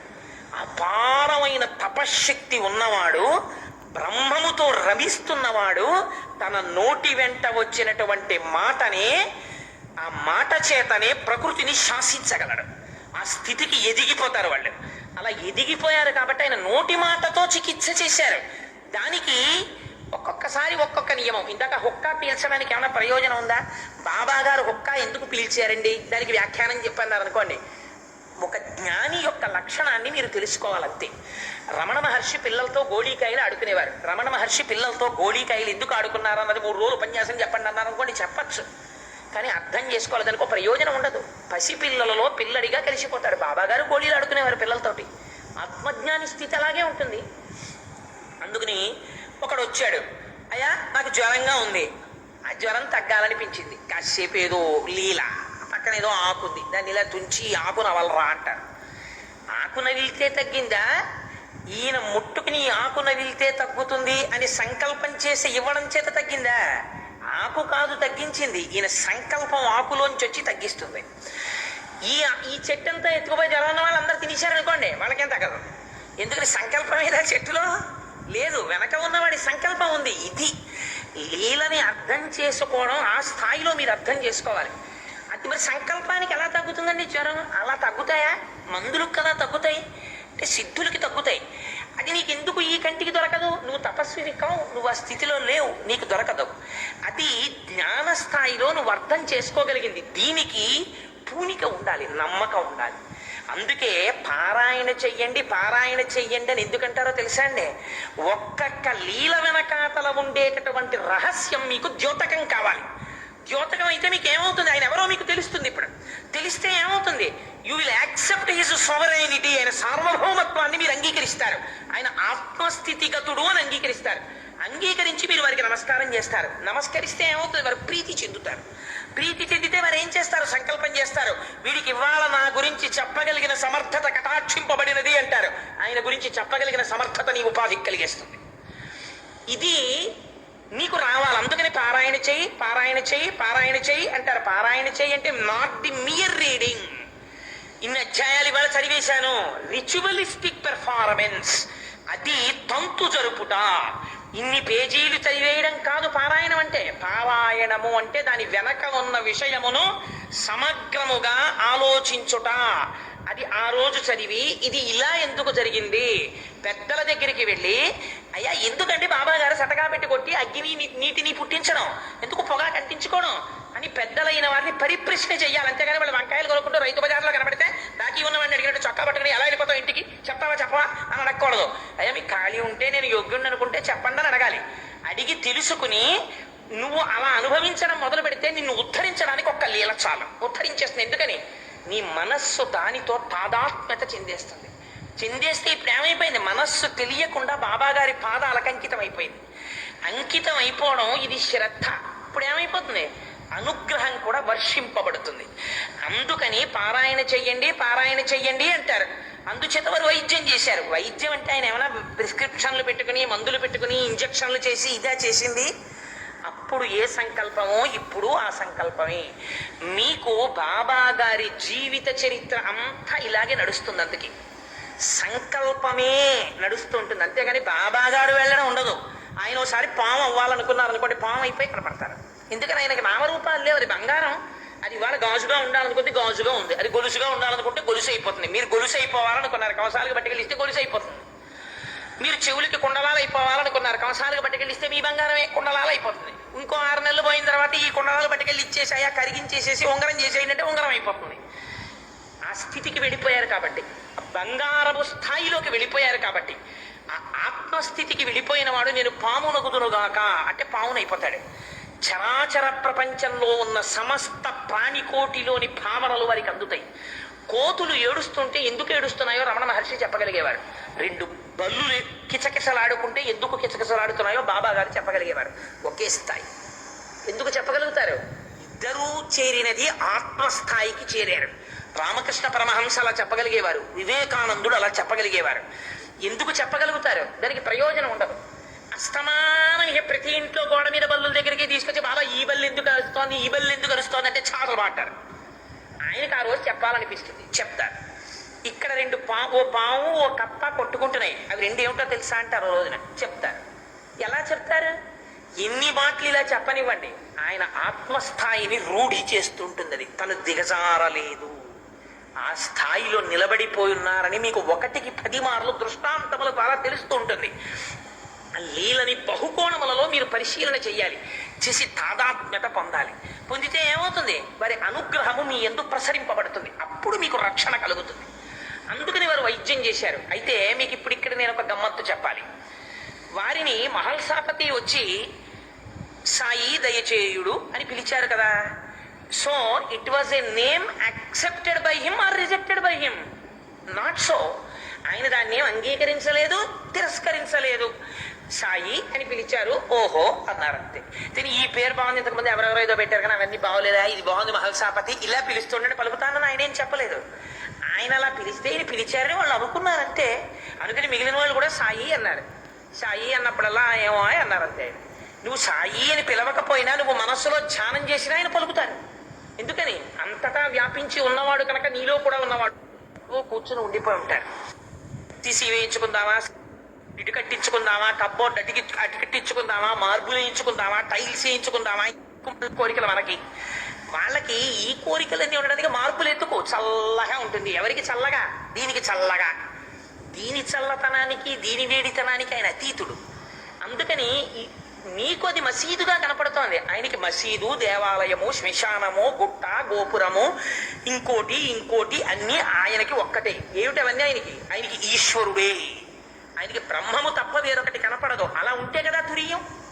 అందుకని మసీదులో ఉండంటే సార్ మా మసీదులో ఎలా ఉంటానండి అని ఇలా అన్నారు అనుకోండి, అప్పుడు ఆయన స్థాయి ఏమవుతుంది? ఆయన సటకా పెట్టి కొడితే నిప్పు నీరు ఎందుకు వస్తాయి? అందుకని మీరు పాడుపడిపోయిన మసీదులో చాలా సంతోషం, అలాగే ఉన్నారు. పైకి వేషం ఎలా ఉండేది? మహమ్మదీయులు ఎలా వేషం వేసుకుంటారో అలా కట్టేవారు. చేసేదేం చేసేవారు అంటే చేష్టితములకు కర్మకు అతీతమైనటువంటి స్థితి వారిది. అందుకని లోపల తులసి కోట ఉండేది, బయట మసీదుకి పక్కన ధుని అని నిత్యాగ్నిహోత్రం పెట్టడం వెనక అసలు చాలా గొప్ప రహస్యం ఉంది. అసలు ధుని యొక్క రహస్యం ఏమి అన్నది మీకు ఎక్కడొక్కడ ఉపన్యాసంలో చెప్తాను. ఇప్పుడు ఆ ధుని గురించి చెప్తే అసలు పూర్తవదు, అందుకని చెప్పను. కానీ ఉపన్యాసాలు అయిపోయే లోపల ఎక్కడో అక్కడ అసలు ధుని అంటే ఏమిటో చెప్తాను, ఎందుకు విభూతి అందులోంచి తీస్తారో చెప్తాను. సరే, అందుచేత ధుని పెట్టారు. విష్ణు సహస్రనామ స్తోత్రం పారాయణం చేయించేవారు. భగవద్గీత శ్లోకంలో పరిప్రశ్న అంటే ఏమిటో చెప్పేవారు, ఆత్మతత్వం అంటే ఏమిటో చెప్పేవారు, నామరూపాలంటే ఏమిటో చెప్పేవారు. శ్రీరామనవమి ఉత్సవాలు చేయించేవారు. అటు చందన ఉత్సవం మహమ్మదీయులు చేసుకుంటే అందులో పాల్గొనేవారు. ఒక్కొక్కసారి కాళ్ళకి గజ్జెలు కట్టుకుని పిల్లలు ఎలా పరవశించి పాట పాడుకుంటూ భక్తితో తన్మయులైపోతారో అలా తన్మయత్వంతో పాట పాడుకునేవారు. అందరూ చుట్టూ మూగి చూస్తూ ఉండేవారు. ఒక్కొక్కసారి పిచ్చి వాళ్ళ కోప్పడుతూ ఉండేవారు. ఇక్కడే మీరు చాలా జాగ్రత్తగా జ్ఞాపకం పెట్టుకోవాలి. పెద్ద వాళ్ళు కూడా ఒక పొరపాటు మాట మాట్లాడేస్తుంటారు. బాబా అప్పుడప్పుడు పిచ్చి వాళ్ళ కేకలేసేవాడు అంటుంటారు. అది చాలా తప్పు మాట. మీకు ఒక్క విషయం నేను ఇక్కడ ప్రస్తావన చేయదలుచుకున్నాను. పిచ్చివాడు అనగా ఏమి నాకు చెప్పండి? పిచ్చివాడికి సంకల్ప వికల్పాలు ఉండవా? ఉంటాయి. నేను ఒకనాడు పద్మప్రియ టాకీస్లో సినిమా చూసి బయటకు వచ్చాను. బయటికి వచ్చేటప్పటికి అక్కడ ఒక మురుగుడు కాలం ఉంది. ఆ మురుగుడు కాలం దగ్గర ఒక పిచ్చి అతను కూర్చుని ఉన్నాడు. ట్రాఫిక్ ఉంది, స్కూటర్ ఇలా ఎత్తుగా ఉంటుంది కదా, అక్కడికి తెచ్చుకుని ఇటువైపుకి వెళ్ళడానికి వెయిట్ చేస్తున్నాను. అతను అక్కడ గొంతు కూర్చుని ఎవరో టీ తాగి విసిరేసినటువంటి ఒక ప్లాస్టిక్ టంబ్లర్ ఒకటి చేతిలో పట్టుకొని ఆ మురుగుడు నీరు ఎరం చేత్తో తీసి ఇలా గోకర్ణం ముద్ర పట్టి ఇందులో పోసుకుని ఆ మురుగు నీరు ఇలా 3 మాటలు తాగి ఏదో చెప్పేసుకుంటున్నాడు. ఇలా తాగుతున్నాడు అంటే అతనికి ఇతపూర్వం ఏదో అలవాటు ఉంది, ఆచమనం చేయడం తెలుసున్నవాడు అతను. లేదా అతనికి ఇలా తన చేత్తో తాను పోసుకుంటున్నాడంటే ఆయనకి ఆచమనం చేయడం వచ్చు. కానీ ఆయన మురుగునీరు ఎందుకు ఆచమనం చేస్తున్నాడు? లోపల ఆయన మనస్సులో ఏ ఆలోచన ఉంది మీకు తెలియదండి. ఎందుకనంటే ఆ స్థాయిలో ఉన్నవాడి ఆలోచనని పసిగట్టగలిగినటువంటి శక్తి మనకి లేదు. మనలా ప్రవర్తించేవాడి ఆలోచనే మనం పసిగడతాం. ఇంకొక ఆయన గదిలో కూర్చుని ఇలా ఉద్ధరణితో వేసుకుంటే ఆయన ఆచమనం చేస్తున్నారండి అంటాను నేను. కానీ అక్కడ కూర్చుని ఇలా వేస్తున్నవాడు నాకు ఎలా అర్థమవుతాడు? అర్థం అవడం. అందుకని నేను ఏమంటానంటే ఆయన పిచ్చాడండి అంటాను. అందుకే శాస్త్రం ఏమందో తెలుసా అండి? పిచ్చి వాళ్ళల్లో కల్లా పెద్ద పిచ్చివాడెవరు అంటే పరమశివుడు అంది. ఆయనకి పేరేమిటో తెలుసా? ఉన్మత్త శేఖరాయ నమః. పిచ్చి వాళ్ళకి పిచ్చివాడు. పిచ్చివాడు అంటే ఎవరు? నీకు అర్థము కానివాడు. పిచ్చివాడు నీకు అర్థం అవుతాడా? నీకు అర్థం కాలేదు కాబట్టి పిచ్చాడంటున్నావు అంతే. అర్థం కాని వాళ్ళందరూ ఈ మాటే అన్నారు బాబా గారు. ఎంతమందికి బాబా అర్థం కాలేదో వాళ్ళందరూ బాబా అప్పుడప్పుడు పిచ్చి కేకలేస్తారన్నారు. అంటే నీకు అర్థం అవ్వలేదు బాబా.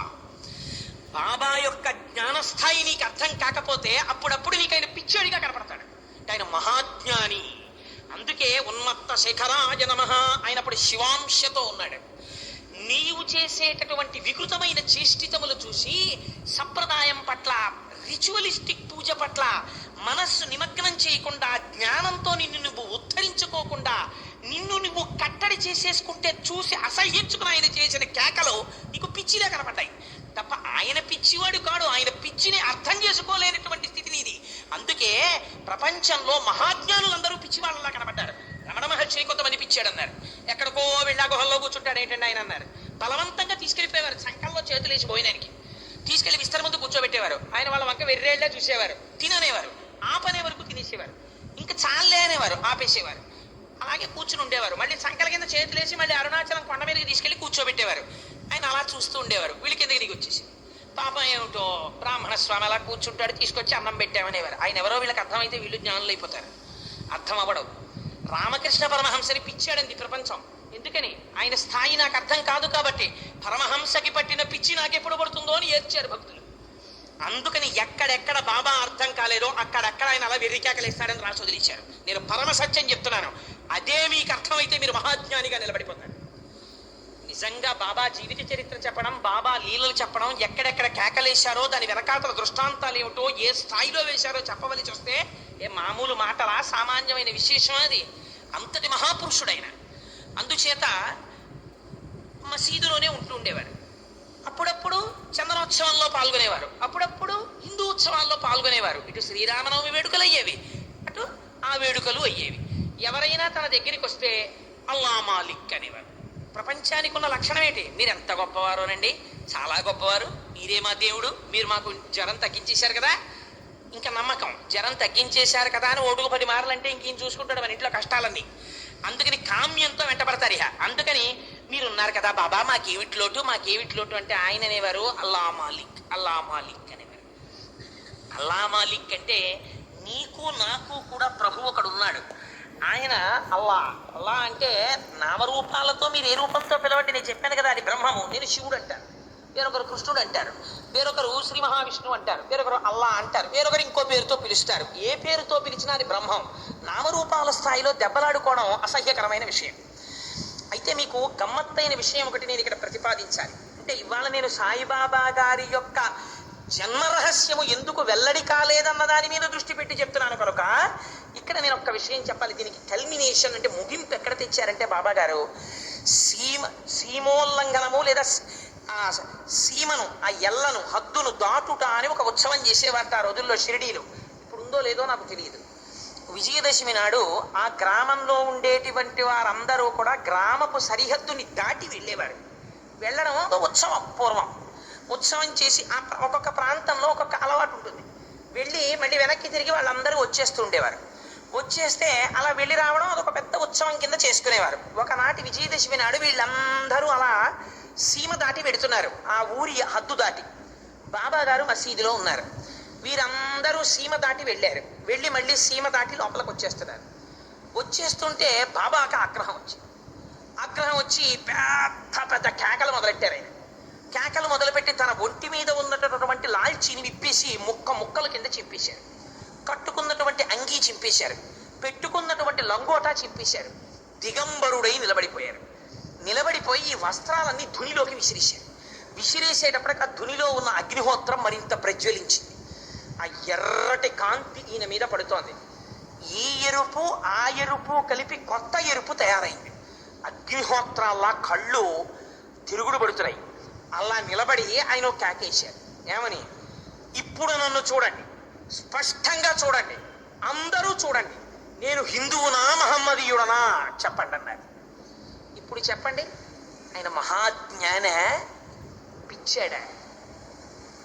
ఒక శరీరాన్ని, మీకింత పూర్వం పరిచయం లేనటువంటి ఒక శరీరాన్ని తీసుకొచ్చి నేను దానికి తులసిమాలలు వేసి ఊర్ధ్వపుండ్రాలు పెట్టి శిఖ పెట్టి పట్టు పంచ కట్టి ఉత్తరీయం తీసి నడుము కట్టి ఇక్కడ నించో పెట్టాను అనుకోండి, అయ్యా వీరి పేరు శ్రీనివాసాచార్యుల వారండి అని అనుకోండి, మీరు అంగీకరిస్తారు. ఎందుకంటే ఈయన తులసిమాల వేసుకున్నాడు, ఏదో తులసి పూసలు వేసుకున్నాడు, ఊర్ధ్వపుండ్రాలు ఎట్టుకున్నాడు, బాగుందండి ఒప్పుకుంటారు.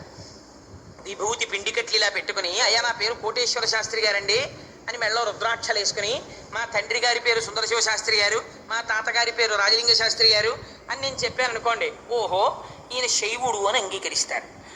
అసలు శరీరం మీద ఎవరో ఏదో గుర్తుపట్టడానికి వీలు లేని స్థితిలో ఒక్క శరీరం దిగంబరంగా వచ్చి నిలబడింది అనుకోండి, ఇప్పుడు అది ఏదో మీరు చెప్పండి. అది హిందువా, అది ముసల్మానా, ఆయన ఇంకొకడా మీరు ఎలా చెప్తారు? మీరు చెప్పలేరు. కాబట్టి అసలు నువ్వెవరు? నువ్వు ఇవేమీ కావు. నువ్వెవరు? నువ్వు ఆత్మవి. నువ్వు చిదానంద రూప శివోహం. నువ్వు లోపల ఉన్న ఆత్మ అంతే. కానీ నువ్వేం చేస్తున్నావు? దీనికి అలంకారాలు చేస్తున్నావు, చేసి దాంతో తాదాత్మ్యం పొందేస్తున్నావు. అది మార్గం అంతే. మార్గముగా దాన్ని పట్టుకో.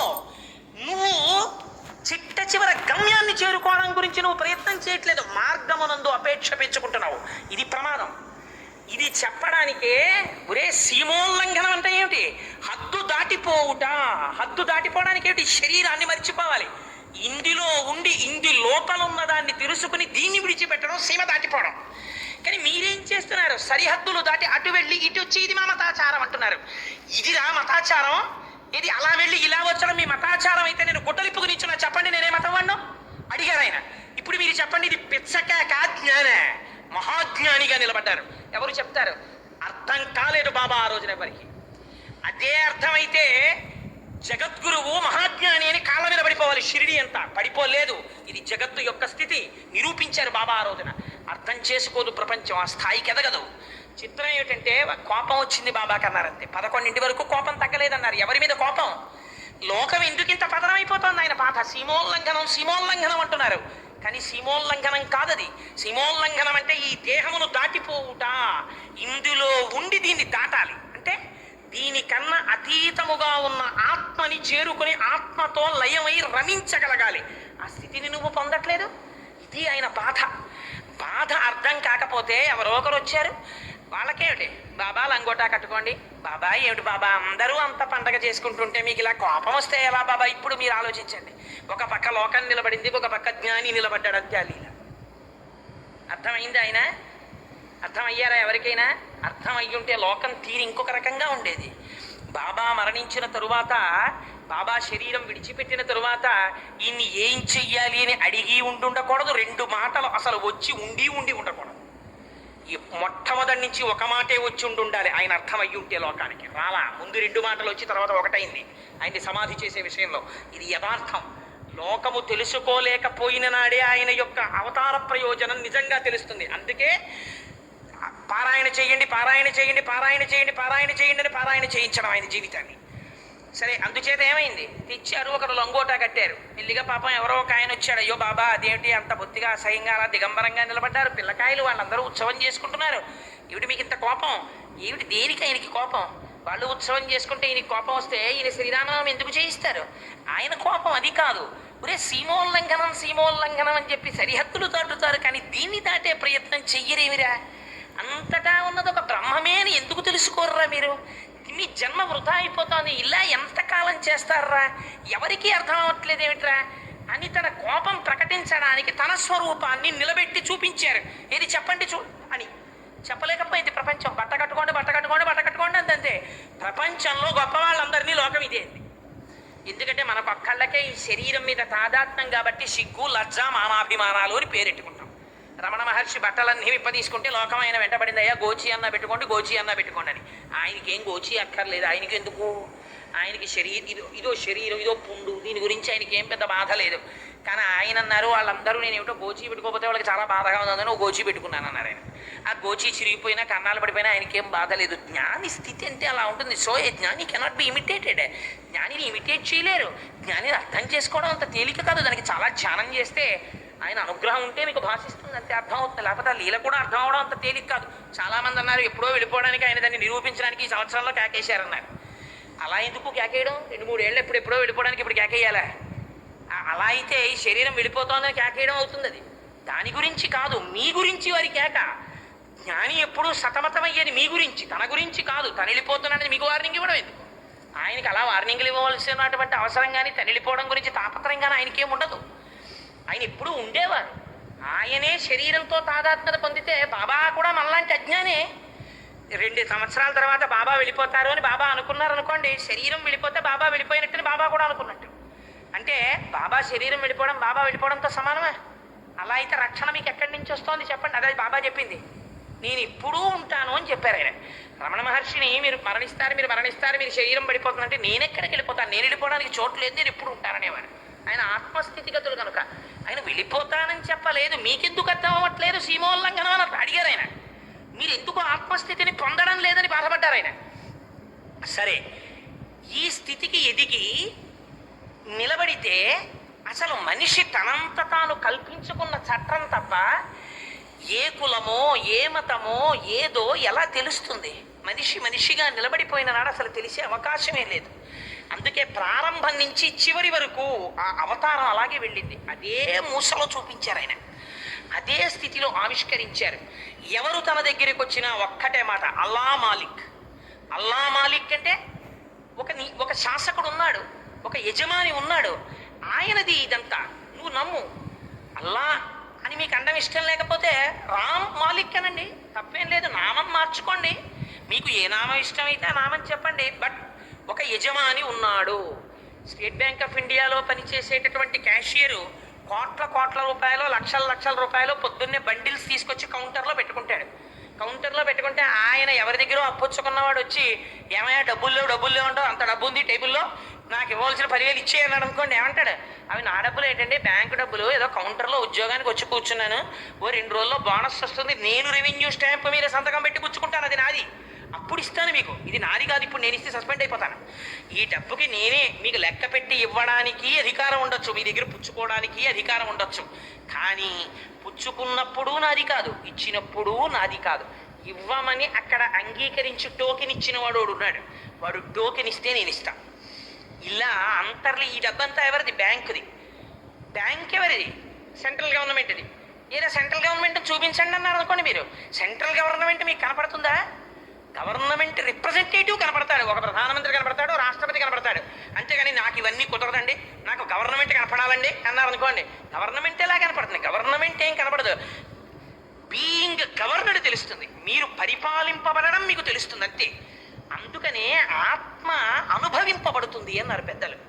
ఆత్మదర్శనము అంటే అద్వైతమును అనుభవించుట, అపరోక్ష జ్ఞానము అన్నారు, అంతే పెద్దలు. అందుకే ఆ స్థితిలో నిలబడిపోయినప్పుడు భగవానుడు ఒకడున్నాడు, గవర్నమెంట్ ఉన్నట్టు, బ్యాంకు డబ్బు ఈయన పంచుతున్నట్టు, ఈ డబ్బు తనది కానట్టు, ఇక్కడ నువ్వు అనుభవిస్తున్నవి ఏవి నీవి కాదు, ఇవన్నీ స్వతసిద్ధంగా ఈశ్వరుడవి, నువ్వు సృష్టించినవి కావు. ఎందుకని నీవి కావు? మీకు ఒక్క ఉదాహరణ చెప్తాను. మీకు ఒక లీల చదివితే ఆ లీలని మీరు పునఃపునః పరిశీలన చేసి తిప్పి చూస్తే తప్ప అందులో ఉన్న రహస్యం మీకు ద్యోతకం కాదు. ఆయన అస్తమానం అల్లా మాలిక్ అనేవాడు. ఆయన యజమాని. దేనికి యజమాని? అంతటికీ యజమాని. అంతటికీ యజమాని అంటే ఏమిటి? మీకు ఓ 10 ఎకరాల పొలం ఉందనుకోండి. 10 ఎకరాల పొలం నేను కొన్నాను అంటాడు, అంతే. నేను కొన్నాను అనడానికి ముందర ఆ పొలం ఉందా లేదా? ఉందా పొలం? ఆ పొలాన్ని నువ్వేమైనా సృష్టించావా? నువ్వు సృష్టించలేదు. ఆ పొలాన్ని నువ్వు సృష్టించలేదు. పోనీ ఆ పొలంలో నువ్వు వరి గింజలు వేసావు, వేస్తే అందులోంచి వరి మొక్కలు పైకొచ్చాయి. వరి గింజలోంచి వరి మొక్క పైకి రావడంలో నీ ప్రయోజకత్వం ఏమైనా ఉందా? ఏమీ లేదు. వరి మొక్క పైకొచ్చి వరి కంకులు వచ్చాయి. కంకులు రావడంలో నీ ప్రయోజకత్వం ఉందా? కంకులకి ధాన్యం పట్టింది, నీ ప్రయోజకత్వం ఉందా? ధాన్యం పాలు పోసుకుంది, నీ ప్రయోజకత్వం ఉందా? ఆఖరణ ధాన్యం సిద్ధమైపోయి నన్ను కోసి పట్టికెళ్ళిపోని చెప్పడానికి రంగు మారిపోయి బంగారు రంగులోకి వచ్చేసింది. అలా మార్చడంలో నీ ప్రయోజకత్వం ఉందా? లేదు. ఈ భూమి తన చుట్టూ తాను తిరుగుతోంది, నువ్వు తిప్పుతున్నావా? ఈ భూమి సూర్యుడి చుట్టూ తిరుగుతోంది, నువ్వు తిప్పుతున్నావా? సూర్యుడు ఒక్క 100 అడుగులు ముందుకు వచ్చేస్తే మనం భస్మం అయిపోతాం, రాకుండా నువ్వు అడ్డుకుంటున్నావా? ఈ భూమి నేను తిరగనప్పా, ఎన్నాళ్ళు తిరుగుతాను, నాకు విసుగొస్తాను, నేను తిరగనని ఆగిపోయింది అనుకోండి. ఆగిపోతే ఏమవుతుంది?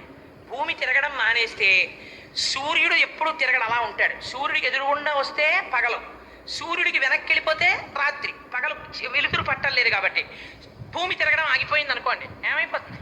సూర్యుడికి ఎదురుగుండా ఉన్న వాళ్ళకి ఎప్పుడూ పగలే కాబట్టి నీళ్ళన్నీ ఇంకిపోతాయి అటువైపువి. ఇటువైపు ఉన్న వాళ్ళకి ఏమవుతుంది? ఎప్పుడూ పగలు లేదు, సూర్యుడు రాడు, బట్టలు ఎండవు, ఒడియాలు ఎండవు, అప్పడాలు ఎండవు, సరిగదా బట్టలు ఆరవు. ఎక్కడ చూసినా నీరు పుట్టేస్తుంది, అందులోంచి పురుగులు పుట్టేస్తాయి, దోమలు పుట్టేస్తాయి, పురుగులు వచ్చేస్తాయి. అబ్బా ఎప్పటికి బాబు ఎండని వీళ్ళందరూ అటు వెళ్ళిపోతారు, వాళ్ళందరూ ఇటు వచ్చేస్తుంటారు. అందుకని ఏమైపోతుంది? భూమి తిరుగుతూనే ఉండాలి, తిరగకపోతే రాత్రింబవళ్ళు అసలు ఏర్పడవు. నీ ప్రయోజకత్వానికి భూమి తిరిగిందా? నువ్వు తిప్పావా భూమిని? సూర్యుడి చుట్టూ భూమి తిరగకపోతే ఋతువులు రావు, ఋతువులు రాకపోతే నీకు ఆయా ఋతువులలో ఏర్పడవలసినటువంటి ధర్మాలు నడవవు. వర్ష ఋతువు వస్తేనే వర్షం పడుతుంది. మరి సూర్యుడి చుట్టూ భూమి నువ్వు తిప్పావా? ఏ ప్రయోజకత్వము నీది అని నా అంత వానను నేనని నువ్వు అంటున్నావు. అక్కడ భూమి పండిస్తే, అగ్నిహోత్రం ఉడికిస్తే, అగ్నిహోత్రం నేను ఇవాళ నుంచి వేడిగా ఉండను అందనుకోండి. మనం నిమిషానికి ఒక మాట అంటాం, ప్రతివాడికి చులకనో మాట. హరిహర బ్రహ్మాదులు వచ్చినా సరే నా పట్టుదల వేడనండి ఏంటుంటాడు. ఏమిటి నీ పట్టుదల వేయడానికి హరిహర బ్రహ్మాదులు రావాలా? ఓ మొట్టిగా కొడితే చాలు లొంగిపోతావు. దానికి హరిహర బ్రహ్మాదులు ఎందుకు? ప్రతివాడికి వాళ్ళ ముగ్గురు తేలికే, వాళ్ళ గురించి చెప్పేస్తుంటాడు వాళ్ళు రావాలని. వాళ్ళు ఏం రావక్కర్లా, నీలోంచి వెళ్ళిపోతే చాలు నిన్నట్టు పోతారు బయటికి. అందుచేత ఎంత అజ్ఞానమో చూడండి. ఆ అగ్నిహోత్రుడు వీడు నిమిషానికి ఒకసారి మారిపోతుంటాడు. నిన్నటి వరకు నేను ఇంట్లో చాలా జాగ్రత్తగా ఉన్నాను, కానీ రేపటి నుంచి చూడండి ఎంత గంభీరంగా ఉంటానో. నేను ఇలా వస్తుంటే మీ అందరూ హడిలిపోతారు, ఇంక రేపటి నుంచి అలా ఉంటానంటాడు. ఎప్పుడు వాడి మొహం నిమిషానికి ఒకసారి వాడు మారిపోతానంటుంటాడు. అలా అగ్నిహోత్రుడు కూడా రేపటి నుంచి ఇంక నేను ఏ పదార్థమును దహించను, చల్లగా ఉంటాను అన్నాడు అనుకోండి. నీరు ఇంక రేపటి నుంచి నేను పొద్దున్న 7 గంటల నుంచి నేను చల్లగా ఉండదలుచుకోలేదు, నేను అగ్ని రూపాన్ని పొద్దుతున్నాను, కాల్చేస్తానంది అనుకోండి. తెలియక స్నానం చేస్తే, నేను వినలేదండి అనౌన్స్మెంట్, స్నానం చేశానంటే కాలిపోతాడు. నిప్పు మీదెట్టిన కుక్కర్ అలా ఉండిపోతుంది. మరి అలా మారిపోతున్నాయా పంచభూతాలు? మారట్లేదే. అగ్ని ఎప్పుడూ అగ్నిగా, నువ్వు మారిపోతున్నావు రకరకాలుగా, నువ్వు రకరకాల వేషాలు కడుతున్నావు. పంచభూతాలు మారట్లేదే, ప్రకృతి ధర్మం మారట్లేదే. మారకుండా ఎవడు శాసనం చేస్తే నువ్వు బతుకుతున్నావో వాడు యజమాని, వాడు యజమానిగా ఉండబట్టి నువ్వు బతుకుతున్నావు. అటువంటి యజమాని దగ్గర బతుకుతూ ఆ యజమానికి కృతజ్ఞత చెప్పనివాడు కృతజ్ఞుడు. మాట్లాడితే మేము ఆ మాట అంటుంటాం, నిజంగానండి we owe will what to the corporation అంటుంటారు ఎవరైనా కృతజ్ఞత ఉన్న వాళ్ళు ఉంటే. ఏమని? అయ్యో పాపం మా అబ్బాయి చదువుకుంటున్నాడంటే నాకు కార్పొరేషన్ ఇస్తున్న జీతం వల్ల, నేను అన్నం తిన్నానంటే నా కార్పొరేషన్ ఇస్తున్న జీతం వల్ల, అందుకని నేను food corporation of India logo ఎక్కడ కనపడినా ఐ సాల్యూట్ ఇట్, నేను ఒక నమస్కారం చేస్తాను. నేను ఎక్కడ food corporation of India buffer storage complex అని కనపడినా మనస్సు ఆనందంతో నా బంధువుల్ని చూసినట్టు ఆనందిస్తాను, అంటూ ఉంటాను, ఒక నమస్కారం చేస్తాను. నీకు అన్నం పెట్టిన సంస్థకే నువ్వంత కృతజ్ఞుడవైతే నీ జీవితాన్ని శాసిస్తున్న పరమాత్మకి నువ్వెంత కృతజ్ఞుడవై ఉండాలి. అందుకని అల్లా మాలిక్ అని చెప్పడంలో పిచ్చివాడ, నీకు నాకు కూడా ఒక యజమాని ఉన్నాడు, పరమేశ్వరుడు ఉన్నాడు. ఆ పరమేశ్వరుడికి జవాబుదారీగా ఉండడం నేర్చుకోరా, భక్తిగా ఉండడం నేర్చుకోరా. యజమాని ఒకడు ఉన్నాడు అని మీరు నిర్ణయించుకున్నారనుకోండి, స్వతంత్రంగా మీరు బ్రతకగలరా? అహంకారంతో మీరు ఉండగలరా? ఇదంతా నాది అని మీరు అనగలరా? ఇదంతా ఈశ్వరుడిది. ఈశ్వరుడు నాకు ఇచ్చాడు, నాకు ఇచ్చిన దాన్ని నేను అనుభవించి ఆనందం పొందుతుంటే పరమాత్మ ఆనందం పొందుతున్నాడు అంటారు తప్ప ఇదంతా నాది నాది అని మీరు అహంకరించలేనట్లే. అల్లా మాలిక్ అంటే పైన పరమాత్మ ఉన్నాడు, పరమాత్మ యందు భక్తితో ఉండు, పరమాత్మ యందు నమ్మికతో ఉండు. ఆ నమ్మికని పోగొట్టుకున్నావా, ఆ భక్తిని పోగొట్టుకున్నావా, నువ్వు కృతజ్ఞుడవై నిలబడిపోతావు. నీ జీవితం అంతా వృధా అయిపోతుంది.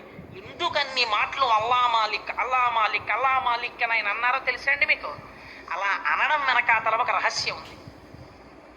ఇదే గొప్ప ఉపదేశం.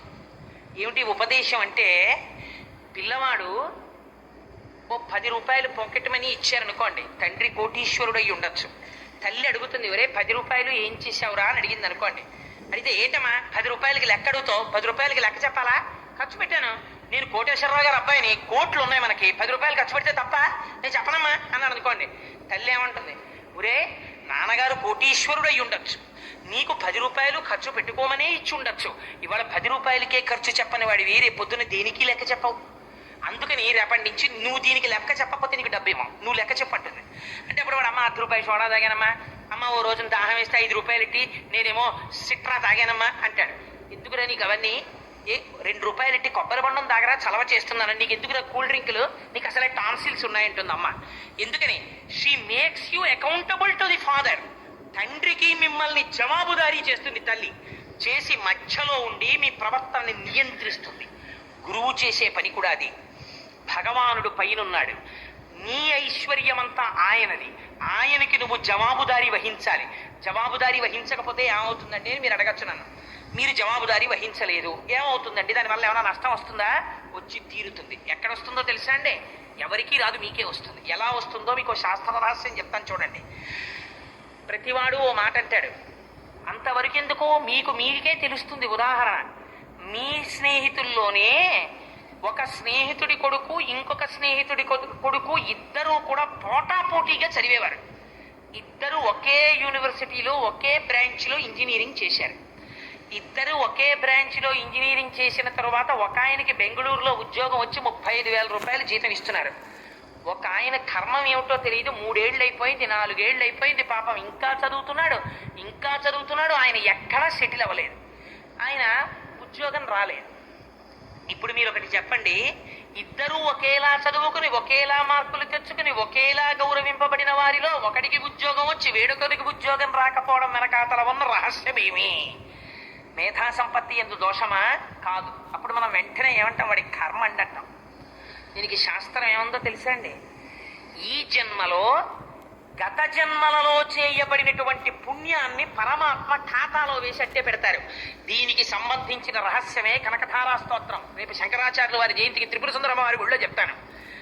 ఇది ఖాతాలో వేస్తాడు పరమాత్మ. ఆ అకౌంట్ మీకు తెలియదు. మీరు 10,000 రూపాయలు పట్టుకెళ్ళి బ్యాంకు వాళ్ళకి ఇచ్చారనుకోండి, వాళ్ళు 10,000 రూపాయలు ఇలా టకటకటగా లెక్క కట్టుకుని డెస్క్లో వేసేసుకుని ఇలా ఓ సంతకం పెట్టేసి కౌంటర్ ఫైల్ చింపేసి మీకు ఇచ్చేస్తాడు. ఇచ్చేసి పాస్ పుస్తకంలో అంతకు ముందున్న 2 రూపాయలు, ఇప్పుడు వేసిన 10,000 రూపాయలు, 10,000 2 రూపాయలు అని అంకేసి ఇచ్చేస్తాడు. అదేంటంటే బాబా అంకేసి ఇచ్చేశారు, నా 10,000 ఎక్కడ పెట్టేశారు నాకు ఒకసారి చూపించండి, ఎందుకైనా మంచిది అని మీరు అడుగుతారేంటి? ఇక్కడ 10,000 2 వేశాడు, నాకు నమ్మకం అంతే. ఇక్కడ అంకె ఉంది అంటే నేను ఎప్పుడు అడిగినా వాడిస్తాడు. ఇది మీకు తెలుసు. మీకు తెలియని అకౌంట్ కూడా మీ పేరు నోటు ఉంటుంది. అదే సంచితము, ఆగామి, ప్రారంభము అంటారు. అది భగవంతుడికి తెలుసు. వాడు చిత్రంగా రాసుకుని గుప్తంగా అట్టే పెడతాడు. అట్టే పెడితే ఏమవుతుందో తెలుసా అండి? ఇతపూర్వం మీరు పుణ్యం చేశారు, పుణ్యం చాలా ఎక్కువ ఉందనుకోండి, వాడు ఆ ఖాతాలో పెడతాడు.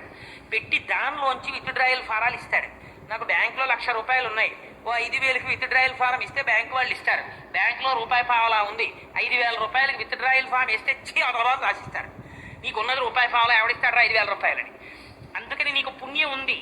నీకు ఆ పుణ్యము యొక్క ఫలితము రకరకాలుగా వస్తూ ఉంటుంది. అది నీ కొడుకులను ఉద్ధరిస్తుంది, నీ కూతుళ్ళను ఉద్ధరిస్తుంది, నిన్ను ఉద్ధరిస్తుంది, కాపాడుతుంది, అంగరక్షయై నిలబడుతుంది. నీ పుణ్యం ఈ జన్మలో ధనముగా, సంతానముగా, ఐశ్వర్యముగా, అనేక రకములుగా, ఆరోగ్యముగా, యశస్సుగా వెనక నిలబడింది. అనుభవించేస్తున్నావు. అంటే విత్డ్రాయల్ ఫారం ఇస్తున్నావు, తెచ్చుకుంటున్నావు. కూర్చుని తింటే కొండలు కరిగిపోతాయి. మళ్ళీ డిపాజిట్ ఫారం ఎప్పుడూ నింపలేదు. కొన్నాళ్ళు అయ్యాక ఇక్కడ అకౌంట్ ఏమవుతుంది? అంతా అయిపోతుంది. అలాగే నువ్వు మళ్ళీ పుణ్యం చెయ్యలేదు, పుణ్యం నువ్వే చేసుకోలేదు. నీ పుణ్యం. మా ఇంటికి వచ్చి కూర్చుని మాట్లాడుతున్నప్పుడే మా బావగారికి ఫోన్ వచ్చింది లండన్ నుంచి, వాళ్ళ అబ్బాయి దగ్గర నుంచి. నాన్నగారు, యోగ్యుడైన కొడుకు మా అదృష్టం కొద్దీ మా బావగారికి, నాన్నగారు లండన్లో నేను కారు కొనుక్కున్నాను నాన్నగారు అన్నాడు. ఇక్కడ మా బావగారు ఏమైనా ఎక్కాడా కారు? బావగారు మా అబ్బాయి కారు కొనుక్కున్నట్టండి, మీరు మాట్లాడండి అని గబగబా ఫోన్ ఇచ్చి మామయ్య గారు మాట్లాడరా అన్నారు. అక్కడెక్కడో లండన్లో కొడుకు కారికి తిరిగితే ఇక్కడ మా బావగారికి ఎందుకు సంతోషం? అంటే అంటే కొడుకు కాబట్టి, వాడి వృద్ధిని చూసి సంతోషించేటటువంటి పితృహృదయం ఉన్నవాడు కాబట్టి. పరమేశ్వరుడు కూడా నీకెందుకు ఇచ్చాడు ఐశ్వర్యం అంటే ఆయన తండ్రి కాబట్టి, నువ్వు ఆయన బిడ్డవి కాబట్టి, నువ్వు ఆనందిస్తే ఆయన ఆనందిస్తాడు కాబట్టి. అటువంటి యజమాని అటువంటి తండ్రిని ఉల్లంఘనం చేశాడు అనుకోండి, తండ్రి బాధపడతాడు. తండ్రి బాధ నీకు ఆశీర్వచనం అవుతుందా, శాపం అయిపోతుంది. ఇది అల్లా మాలిక్.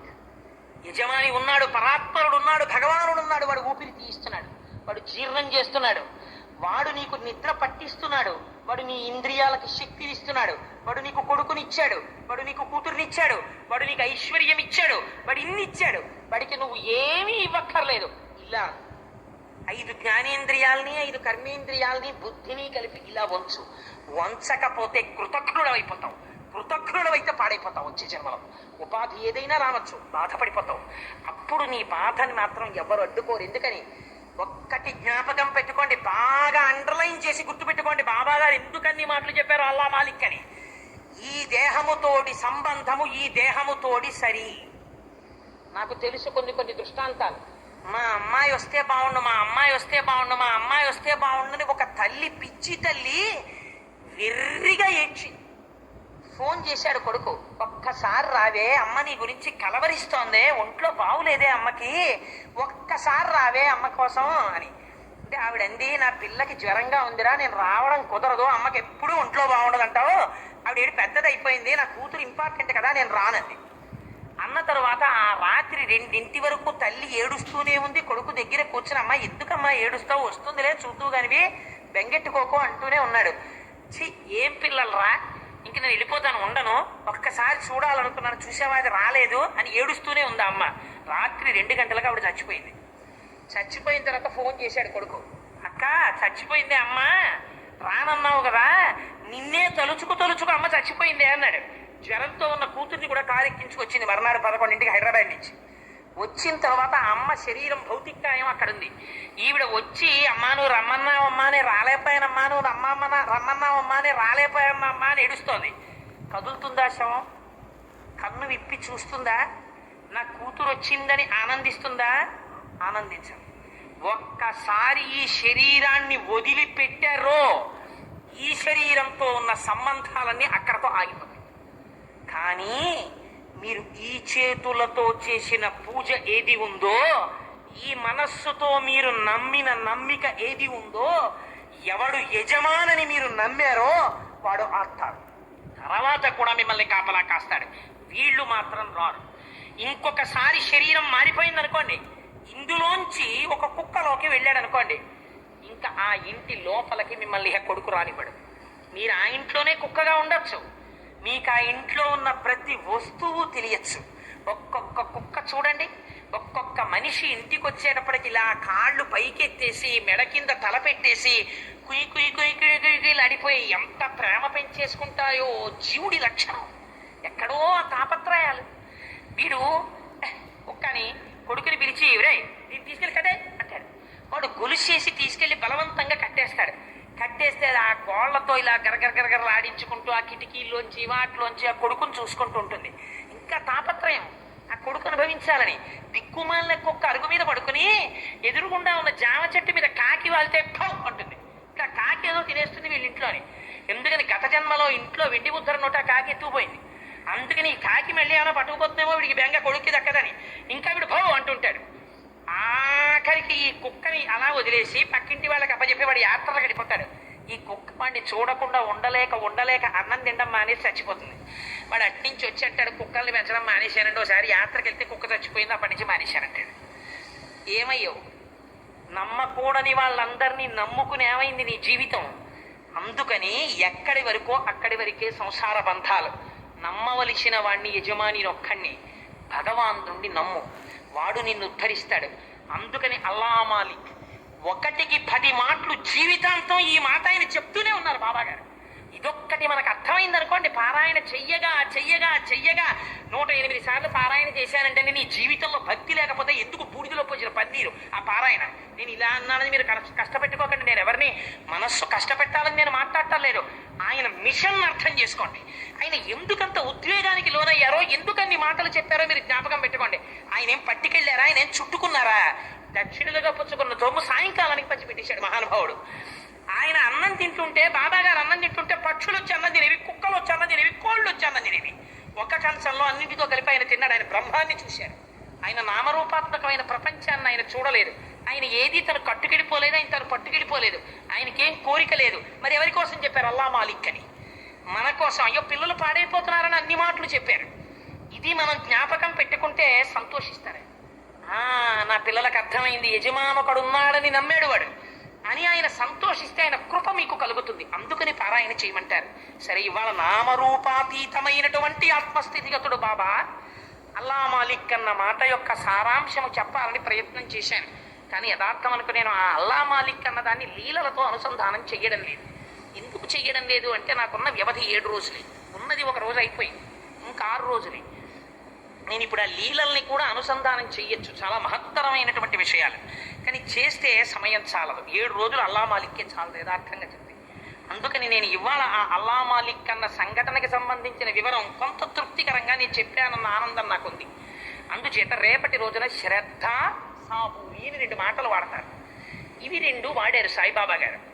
ఈ 2 మాటలు ఎందుకు వాడారు, ఏ సందర్భంలో వాడారు, ఎవరి దగ్గర వాడారు, ఇవి ఉపాసనకి సంబంధించిన రహస్యంలో వాడారు ఆయన. ఈ శ్రద్ధ, సాబూరి ఇది చాలా గొప్ప మాటలు. ఈ 2 మంత్రాలు. వీటి విశేషమేమి, ఎందుకు బాబా గారు వాడారు, ఈ రహస్యాన్ని బాబా అనుగ్రహించి రేపటి రోజున నా చేత చెప్పించుగాక. అవి కాక ఇతర విషయాల్ని కూడా ప్రస్తావన చేస్తారు.